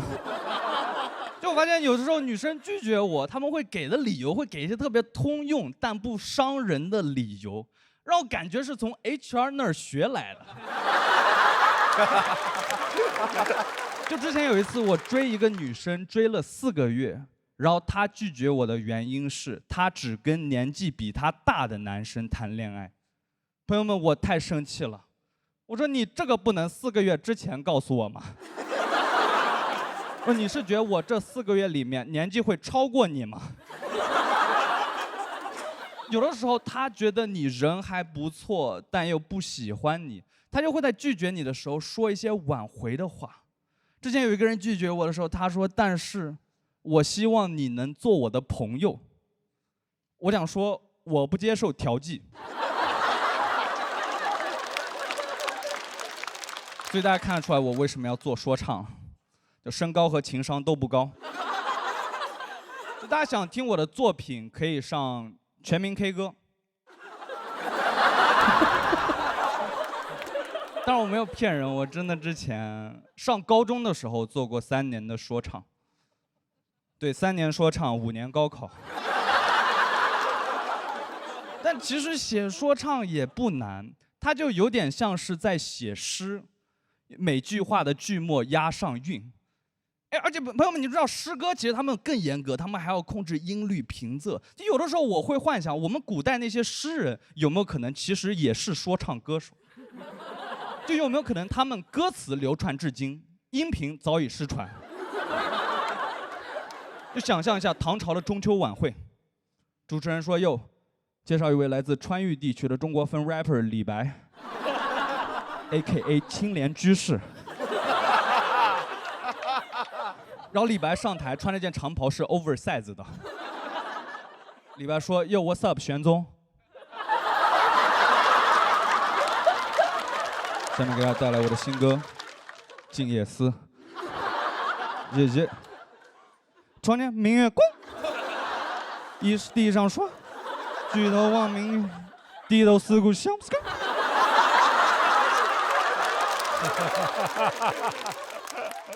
然后旁边就出来一个人要 diss 他，出来一个说：“哎，等一下，哥们儿，你这个名声和实力有点不符。这里是杜子美 ，A.K.A 杜甫。”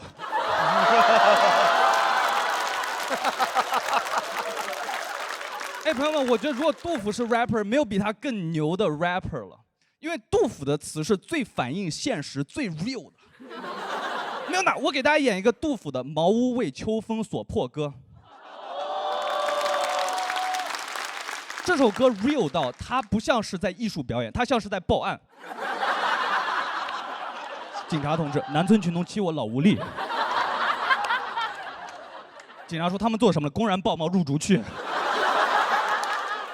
你想得到什么补偿？安得广上千万间。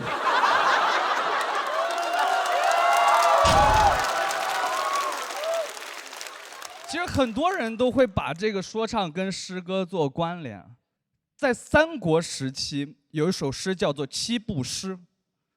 这个的缘由大家都知道，就是一个叫曹丕的人问他弟弟曹植：“你有 freestyle 吗？”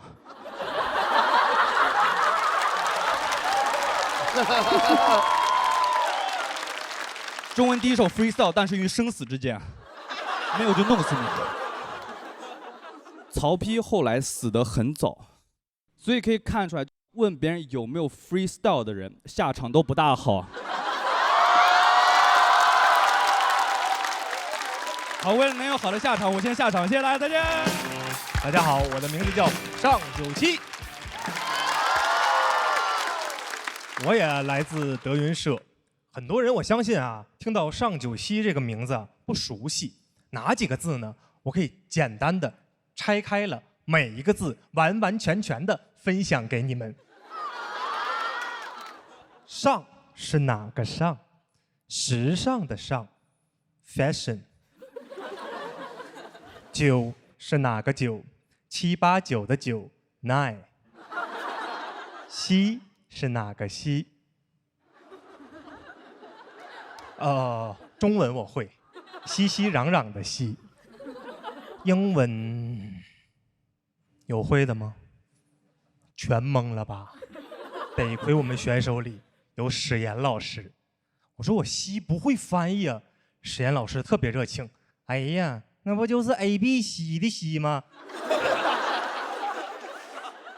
其实啊，相声演员站到这个舞台上还是挺忐忑的。为什么呢？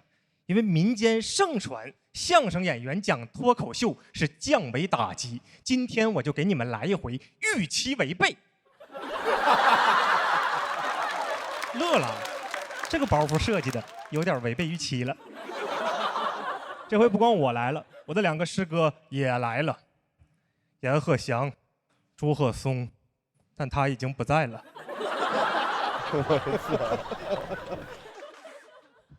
我心里就更没底了。那天我上我师傅家找我师傅去了，我说师傅，我要去讲脱口秀，讲得不好，是不是给您丢人呢？啊，我师傅也是郭德纲啊。我怕有的不知道，我师傅说那有什么的呀，你就踏踏实实的去吧，尚文博。是不是还有你俩呀？朱凯、严新。其实说相声啊和讲脱口秀还是有很多的区别的。你看啊，我们说相声的有大褂，你们没有；说相声的有师承，你们没有；说相声的有搭档，阎鹤祥没有。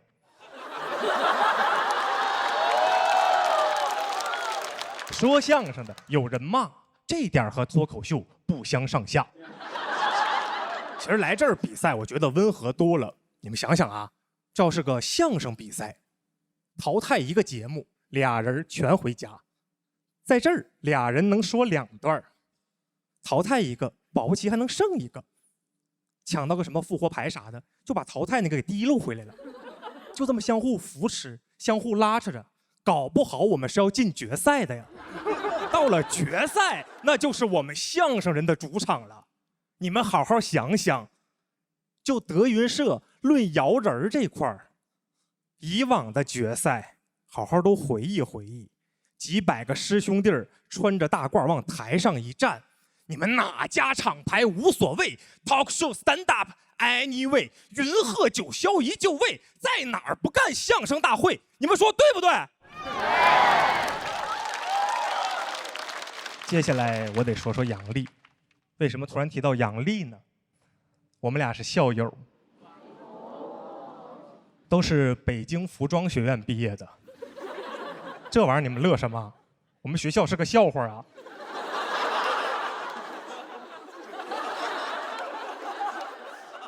北京服装学院，顾名思义，最强的专业，肯定是喜剧呀。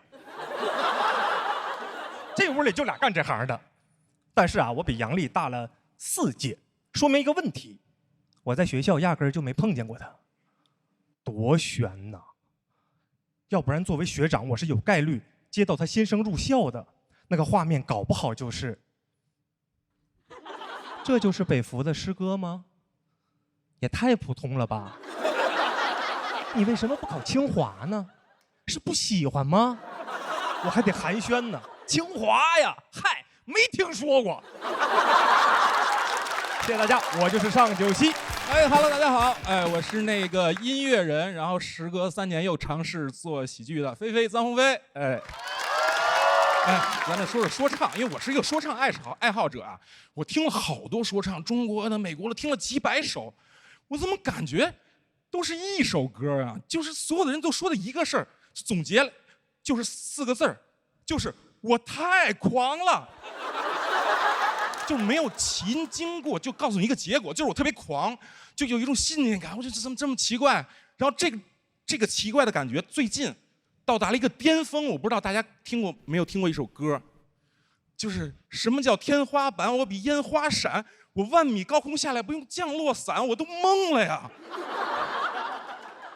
万米高空下来不用降落伞，这都不是超出我的认知啊，这都超出牛顿的认知了。后来我就特意去查了一下，这位歌手就还健在，这就不对了，就肯定有人错了呀，要不然就是这个歌手错了，要不然就是牛顿错了嘛，是吧？那肯定是牛顿错了，因为说唱歌手都 real 嘛。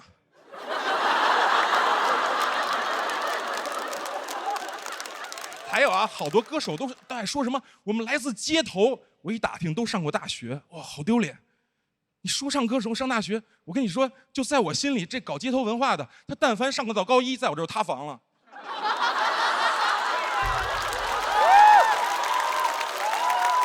哎呀，终于热起来了，谢谢大家，谢谢大家。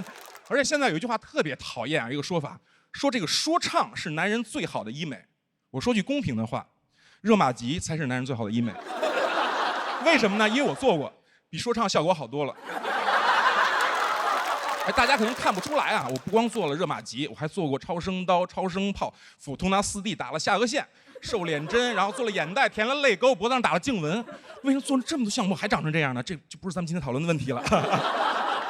后来呢，我还因为做热玛吉上了热搜，然后呢，好多那个热玛吉的医院就在那个热搜底下打广告，他们怎么说的？臧鸿飞都在做医美，你还在等什么？那些网友也很欠，就是等什么呀？等你们医院辟谣的呗。后来我因为那个热玛吉上热搜的那时候还得到一个热玛吉的代言啊，那个医美机构呢就把我的照片挂在那广告牌上，挂在医院门口，然后就好多人问，哎，怎么就一张啊？术后的照片呢？然后因为我在摇滚圈嘛，然后做医美，就有人调侃我说我是什么滚圈网红脸，说你怎么还整容呢？什么摇滚不是要 real 吗？咱们不是摇滚不死吗？我说你们是没到我这个岁数，摇滚是不死啊，但真老啊。谢谢大家。哎，大家好，我是王悦。哎，我是一个来自成都的女演员啊，美不美？谢谢谢谢。其实我在生活里面有很多困扰啊，在我们那边，在路上遇到人打招呼，一般就会叫帅哥或者美女。我长成这个样子，每次路上不管别人叫啥，我总会下意识的回头。我说耶，都在叫我。那后来就有观众说啊，他说哎，我其实觉得怎么叫你都不合适，最合适的就是叫你一声老师。我说哦，你该不会是想尊重我吧？但我第一次在台上听到的时候还是很开心。我说哦，什么老师啊？他说韩红老师。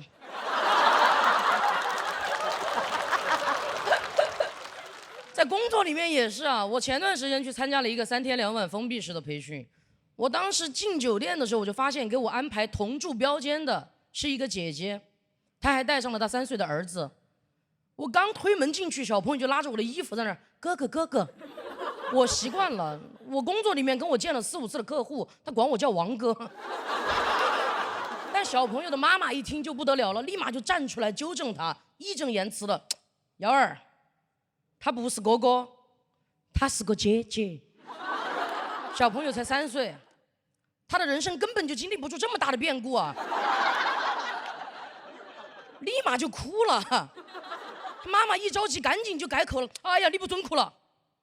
他就是个哥哥。朋友们，小朋友不哭了，我有点想哭了。我感觉我这个人的性别吧，是男是女，我自己说了不算，要根据当时的人情世故来看。就感觉我这个人吧，性别还挺随和的。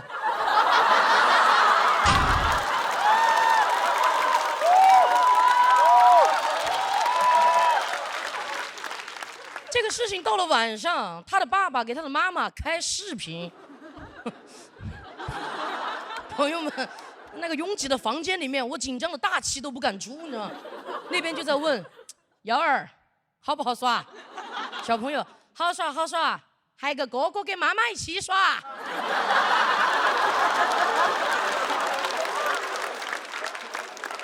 小朋友说完过后，电话那头跟电话这头都沉默了。那个姐姐甚至有点病急乱投医了，她把手机摸出来往我这边转，她说：“你要不然在视频里面跟我老公打个招呼，解释一下。”我说：“会不会更说不清了？”但其实她把手机往我这边转的时候，我已经就是把声音调整成夹子音了。没想到视频一转过来，那边说：“哎呀，是你呀，王哥。”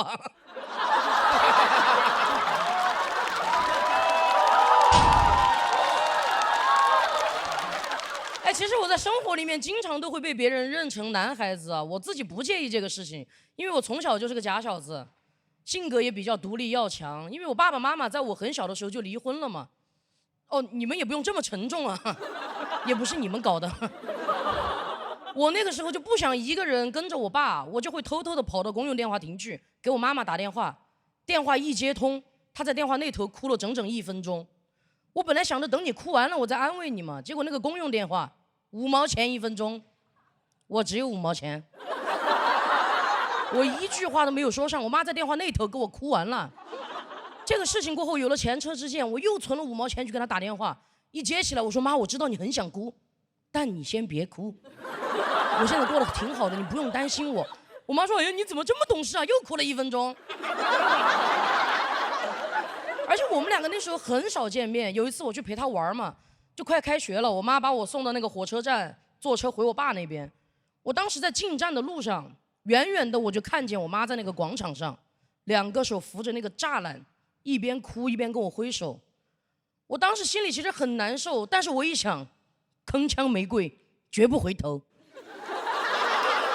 但是我后来还是实在没忍住，回头看了她一眼。我一看2个警察跑过去了，一边一个手把她摁在那个栏杆上，当时把我吓惨了。我赶紧给我妈打电话，警察接的。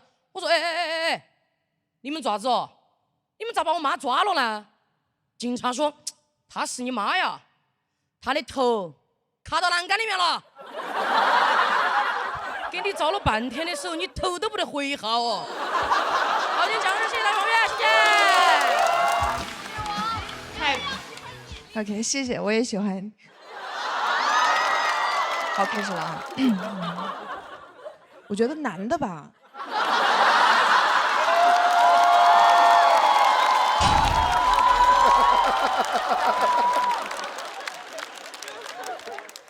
男的题目你在做的时候就要更仔细的审题。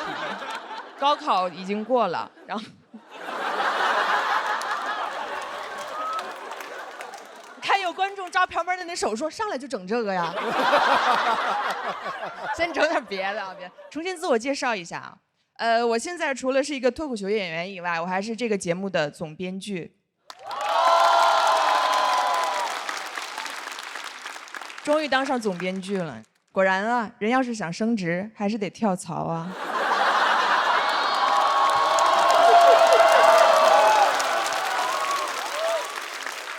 所以说，我现在不一样了，以后不要叫我杨丽了，叫我程璐。我早就想当总编剧了。我第4季的时候，我就在想说，我怎么还不是总编剧？我什么时候才能当总编剧？他们还劝我说，你别想这些有的没的，你好好上节目。我说我不想上节目，我就想上桌。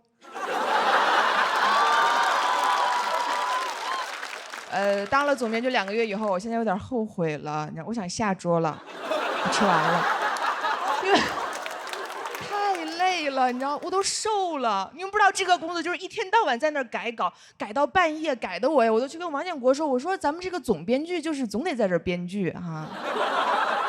我以为是个 title 呢，没想到是个缩写。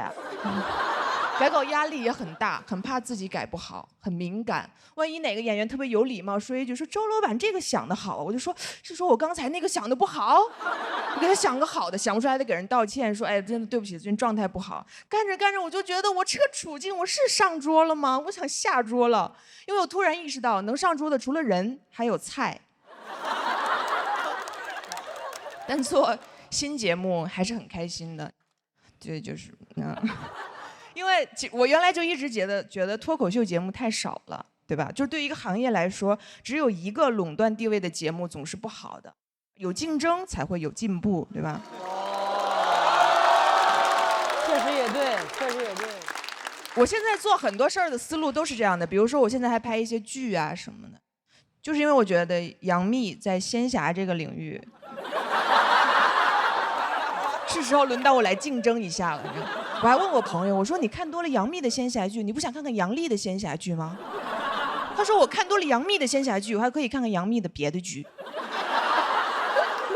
我说别的剧我也可以竞争一下。确实，仙侠剧有些不太适合我，就是因为它比较特殊，它要求演员不光要会演戏，还要长得特别漂亮才行。但我吧，你知道，不会演戏。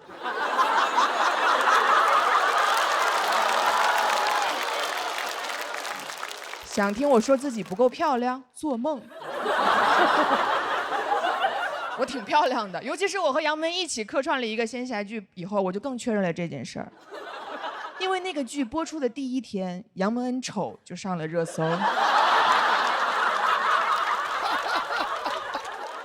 但是我没事儿，我当时就觉得这个舆论终于为我证明了，我是可以融入神仙的队伍的。你知道原来网上大家说我多难听，丑什么的还好，还有人搞封建迷信。有网友分析我的面相，说我额头窄，克夫。还是杨门安慰的我说：“你别听那网友瞎说，说你克夫那是看了你的面相吗？那是听了你的段子。”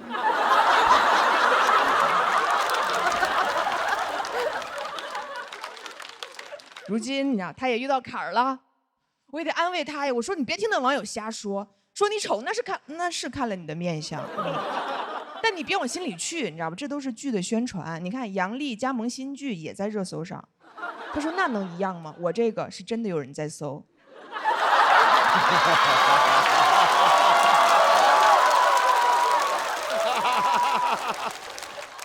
我们这一行确实你知道压力很大，但我还是很喜欢。特别是录了脱口秀节目以后，就因为会有观众跟我说杨笠，我好喜欢你啊，看你的段子我觉得好治愈呀，一下就点醒了我。我觉得对呀，这才是我呀。我跟其他演员不一样，我不是来单纯的讲段子了，我是来治愈别人的。我要更努力的治愈别人，我要用我的语言抚平这个世界上女人们心目中所有的伤口。这也不是梗，真的。我有的时候想帮助你们，我都想瞎了心了。我恨不得在大街上随便就拽过来一个女的，就给她号脉，说怎么样最近容貌焦虑有没有？职场性骚扰遇到过没有？内耗严不严重？原生家庭这一块，人群中是否感到孤独？都没有。平时是不是喜欢看杨笠脱口秀？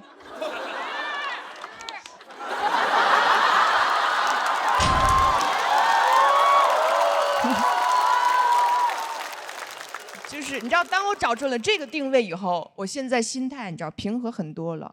现在冷场什么的，我根本不往心里去。别人很着急说杨笠你这个没有人笑啊，我说你不懂，你不懂现在在这个场子里有多少伤口正在悄悄愈合。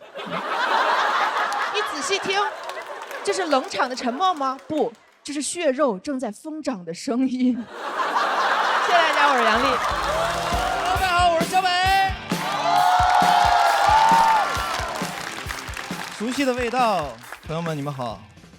刚才呢，我和你们一样啊，刚刚才知道杨笠啊当上了总编剧，失误了，朋友们。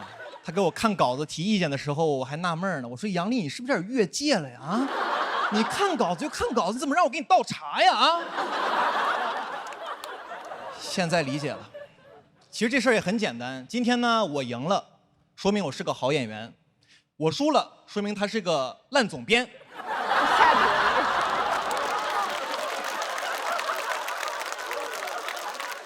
哎，讲讲好久不见了，然后讲讲去年。去年在我人生中发生一个特别大的事情，朋友们，去年我同居了，年底又分居了。同居这个事儿真的不是很妙，朋友们啊，我不是不喜欢同居这个事情啊，我是不太喜欢同居那个时候那个状态自己，你知道，我变得很计较。就平常我自己住的时候，平常在家里面打扫卫生、叠被子、洗衣服，我自己来我都 OK。当我跟一个人同居之后啊，我干这些活的时候，打扫卫生的时候，我就变得不情不愿、絮絮叨叨的。我说这活都我干了啊，我是你佣人吗？我啊，我还是小北吗？我这不小北子吗？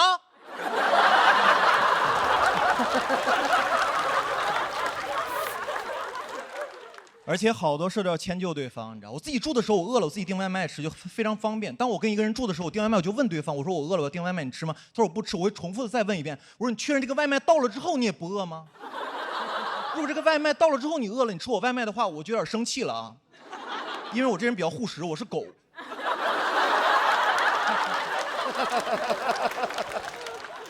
而且同居之后很多事都要分享，看电视剧你们要分享啊，就是吃饭的时候，假如你们吃饭的时候看2集电视剧，只要这电视剧你们看了2集，这个电视剧啊就不属于你一个人的了。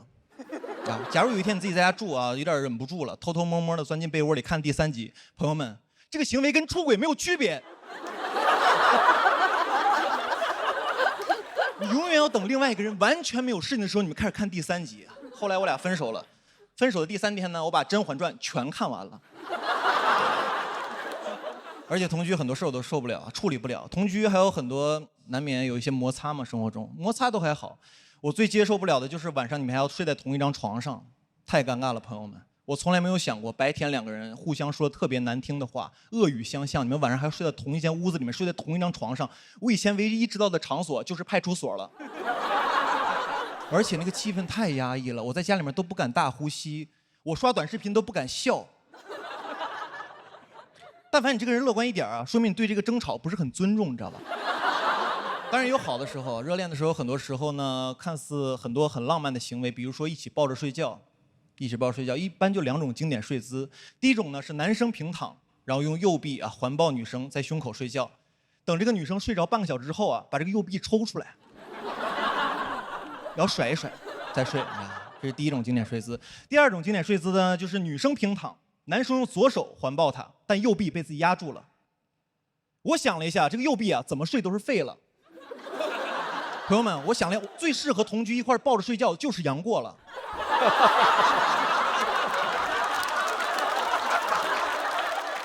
而且2个人睡觉真的不是很舒服，因为我属于神经比较衰弱的那种人，你知道，我觉特别轻，我特别怕旁边人发出动静，就打呼噜啊什么的。其实打呼噜打得匀都还好，我就怕那种打得不匀的，打着打着突然停了，我这神经衰弱，我能睡着，我蹬一就起来，我说看见鼻息，看见鼻息，怎么没鼻息了呀？啊，我手麻了。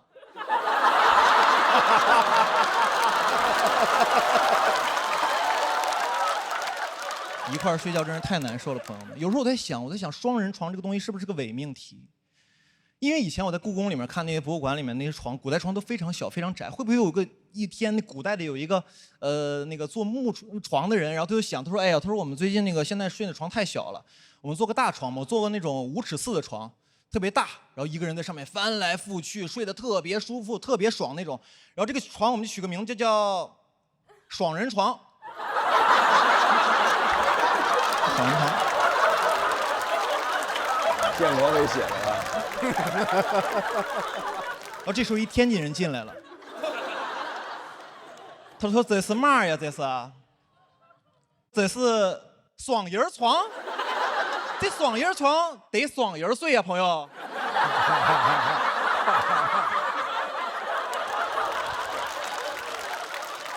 晚上听这个还不来劲啊？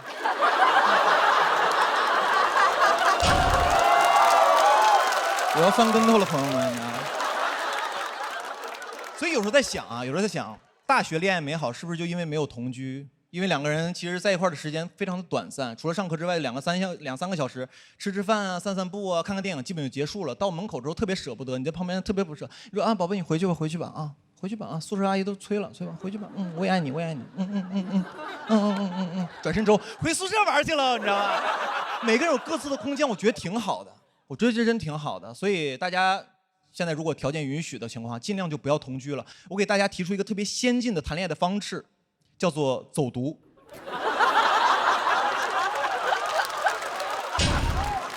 走读真不错，朋友们，走读真挺好的。但是呢，劝大家也不要走太远，不然像我这样呢，很容易不小心就被开除了。谢谢大家，我是小北，谢谢。大家好，大家好，大家好，我是傅首尔啊，一个脱口秀新人。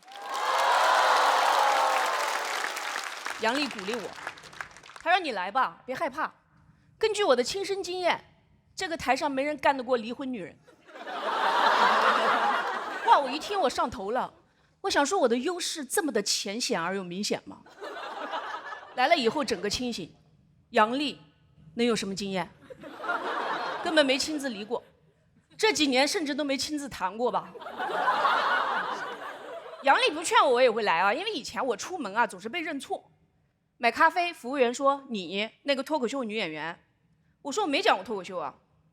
他说不可能，就是你天天骂男人。我好爱听。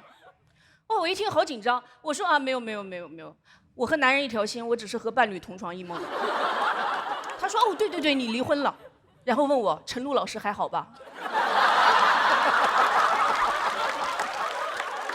最近呢，开始收到一些正面评价，说半老徐娘突然有了风韵。果然啊，离婚是最好的医美。我不好意思说，其实和离婚没什么关系，就是医美了。我经纪人逼我去的，他说姐呀，人设和脸咱只能垮一样，你都垮。从我决定离婚，他就一直劝我，说就不能为了工作忍一忍吗？我理直气壮，我说姐的生活不能只有工作啊。现在轮到他理直气壮，前2天他问我怎么样，姐，现在连工作都快没了吧？活该。哎，我说你这话不对，你只能说我该，因为离完婚是真没活了。偶尔有一个是一个采访，我一看提纲就一个问题：傅首尔跟陈世美到底有什么区别？哎，我发现这个问题里面一加到底啊，就显得区别不那么大了，给我问住了呢。然后经过我深刻反思，我们俩还是有点区别的啊。我是离婚，陈世美是重婚。你说到底什么区别？法律上民事和刑事的区别。去年我那个离婚节目热播都看了吗？我亲戚也看了，我大姨半夜给我打电话说离没离啊到底？我说别问了，签了保密协议，六亲不认啊。我大姨说懂，炒作不会离的对吧？节目播完我真离了，我大姨又来了，说懂，搞流量，明年复婚对吧？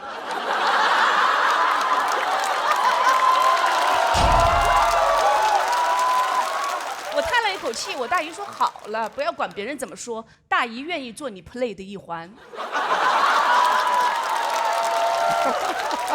我只能说家人就是家人，他们的支持没有底线啊。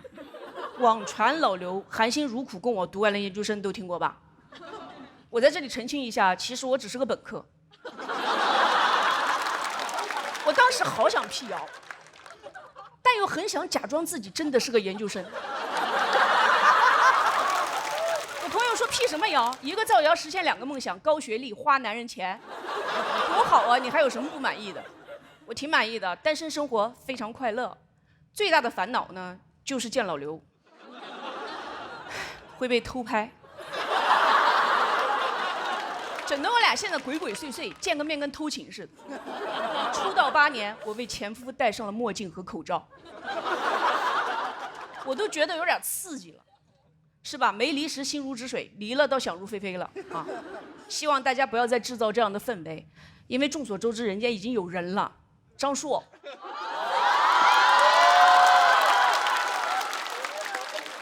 男人重组家庭就是快。我前夫觅得真爱之后啊，网友分外关心我的个人生活啊，都关心我什么时候官宣。有一天我发了一张跟我儿子的合影，有位网友说：“哎呀，总算想明白了，就该找个这么年轻的。”还有一些更离谱的绯闻，哎，纪凌尘大家认识吗？有个演员，前段时间跟他一起录了一个节目，我回看，看着看着，弹幕飘过一行字：“瘦下来的傅首尔和纪凌尘好暧昧啊。”因为我跟他很熟，我就跟他交流，我说：“你看，社会对女性要求多严格，跟你暧昧也需要先瘦下来。”哇，纪凌尘吓得倒退了5步，他说：“姐，姐，姐姐，别往心里去，咱俩怎么可能呢？”哇，你们有没有过这种经验？被男人拒绝，但是根本没有表白啊。主要这种事儿吧，就很难回，你不能说“好的，知道了”，显得有点遗憾。你也不能骂他一顿，说做梦吧，我会跟你好啊，显得恼羞成怒。你更不能沉默，因为你如果什么都不说，他一定觉得你伤心了。我只好跟他说：“智者不入爱河，看好卡里余额。”这句话跟老刘共勉。你怎么知道张硕是图你什么呢？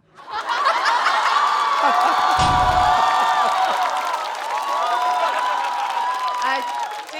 今天我前夫来到现场给我加油啊！我前夫的现任也来到现场给我加油。因为说了你很多段子，狠狠消费了你一把，但是我都是经过了张硕的同意的啊。哎，最后谢谢来现场给我加油，很庆幸我们还是好兄弟好朋友。我觉得吧，真心希望彼此过得好，就是人与人之间最美好的感情啊。那今天呢，我也正式成为了脱口秀女演员，祝福我自己。谢谢大家，我是付爽。谢谢大家，我是严永强。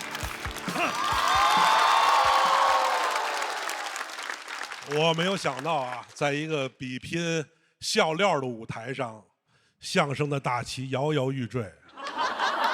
我的师弟们岌岌可危，少班主他高高在上。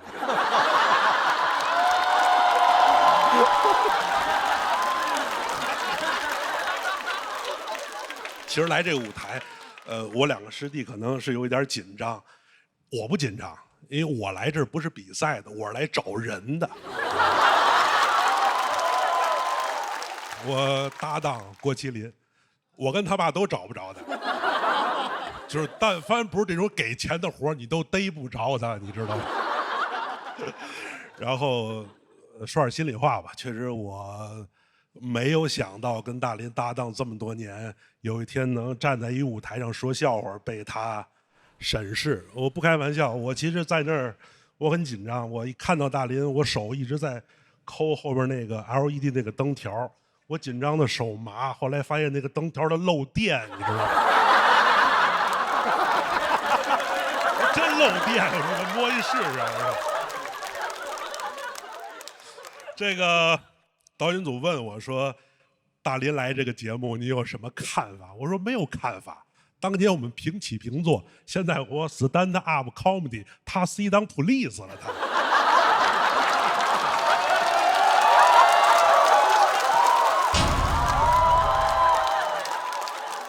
很多脱口秀演员，包括单口喜剧演员，对我有一些了解，是因为我之前确实做过一些这方面的交流，我也发表过我一些看法。我还是那个观念，我认为中国人说中国话逗中国人开心，本质上没有什么区别。我老觉得单口喜剧将来可能也会卷出师承啊、门派啊，包括制式的大褂的服装，到那天单口喜剧就完了，你知道吗？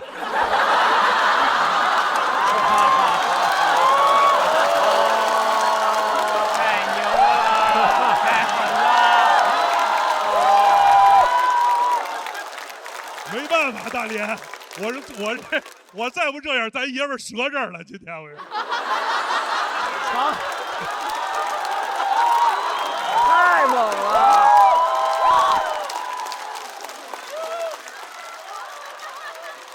你们以为大连来是当嘉宾的吗？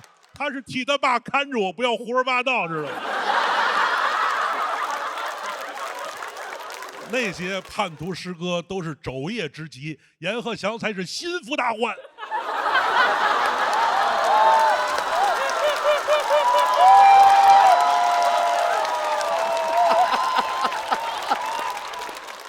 可以啊，没关系啊，徒在外，师命有所不受。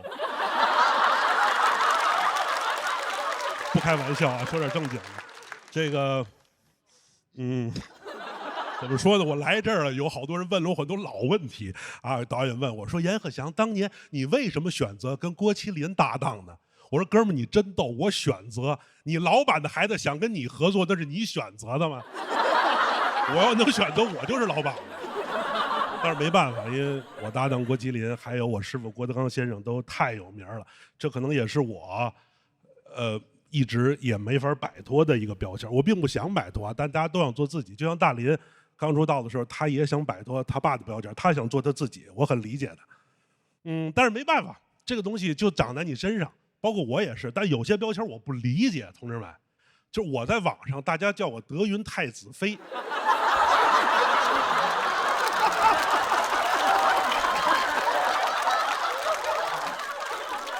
就是哀家很不理解，本宫很疑惑。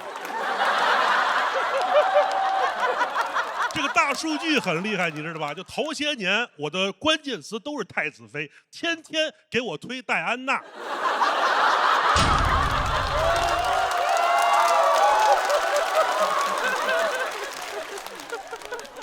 然后今年好了，今年开始推凯特了。哎，真是说相声的，辈儿还越来越矬。你看，于老师也不能幸免啊，于老师叫相声皇后，所以你看我跟于老师在单位关系很融洽，因为不想感觉婆媳关系不好。很有意思，有时候我也问大林，我说有一天我跟你师傅同时掉水里，你会救谁呀？大林说我要救我师傅，因为我爸爸不能像你一样没搭档。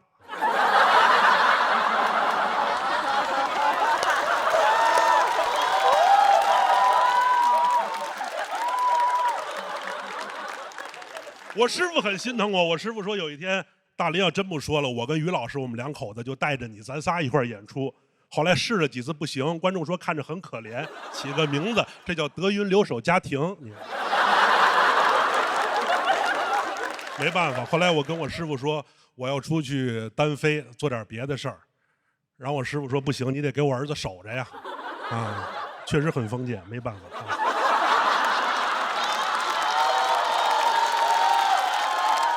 我一说我自己干，我师傅就会打岔。我跟我师傅说我想去说脱口秀，我师傅说你认为咱们这儿谁丑陋？我说师傅我想去说脱口秀，我师傅说对，咱相声不能守旧。我说师傅要说脱口秀，我师傅说对，于谦喝完酒就是口臭。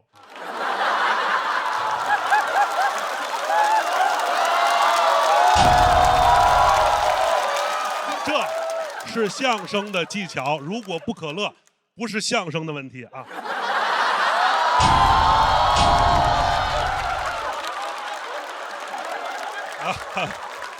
非常有意思。然后怎么办呢？我还是自己出来了，我做了一些单口喜剧的尝试。然后我发现有好多问题啊，观众会给我们出主意，说你们相声太传统了，你们应该学习单口脱口秀，做一些跟观众的互动。但我说有一些他不能瞎借鉴。我在线下看过好多单口喜剧啊，他们来跟观众介绍，你比如说问老刘吧，俩人啊一块儿来的，一男一女。你们俩什么关系？没有关系。他是你男朋友吗？哦，是。那么有结婚的计划吗？这说相声不能介绍，我们怎么互动？你们俩什么关系？他是你爸爸吗？哦，不是。那有相认的计划吗？那非打起来不行啊。但我觉得脱口秀有时候可以学一学相声，一些有节奏的介绍方式啊。他们经常会有一些就是没有底的结束啊。谢谢大家，我是周奇墨。谢谢大家，我是王建国。谢谢大家，我是庞博。就特像客服，你发现没有？应该学学相声吧。周奇墨就是我呀，庞博就是我呀，很有意思。然后到最后呢，我决定不行了，如果隔行如隔山，我就做点别的事儿吧。可能有人了解我，开始骑摩托车周游世界。啊，我跟我师傅说，师傅世界那么大，我想去看看。我师傅他顿时很感动，因为他看了很多书，他对人生啊，他理解。他说：“你给我滚啊！”我说：“师傅，我要积累素材。”我师傅说：“那你旅行的路上有妖怪怎么办？”我说：“师傅，一般妖怪只吃师傅，您不去他没得吃。”我师傅说：“那你为什么要骑摩托车呢？”我说：“摩托车也是搭档，不骑了可以锁起来，他不会抛弃你。”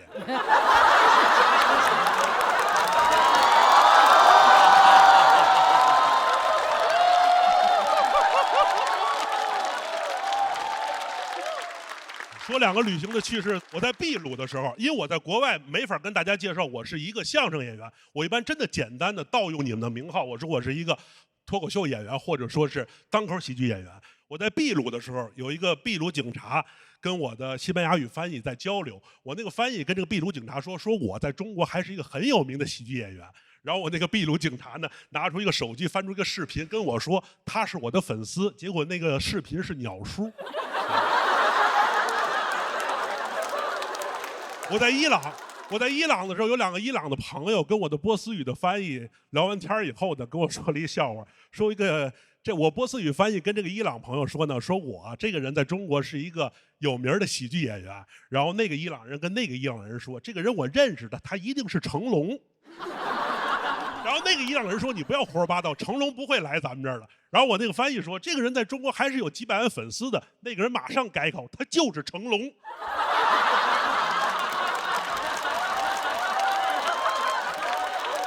我之所以做这么多事儿啊，走南闯北，还是做一些新喜剧的尝试。我还是想把相声这门传统艺术跟这个新鲜的世界做一个万能的接口。所以不要管我叫德云太子妃，可能的话可以管我叫德云 Type C。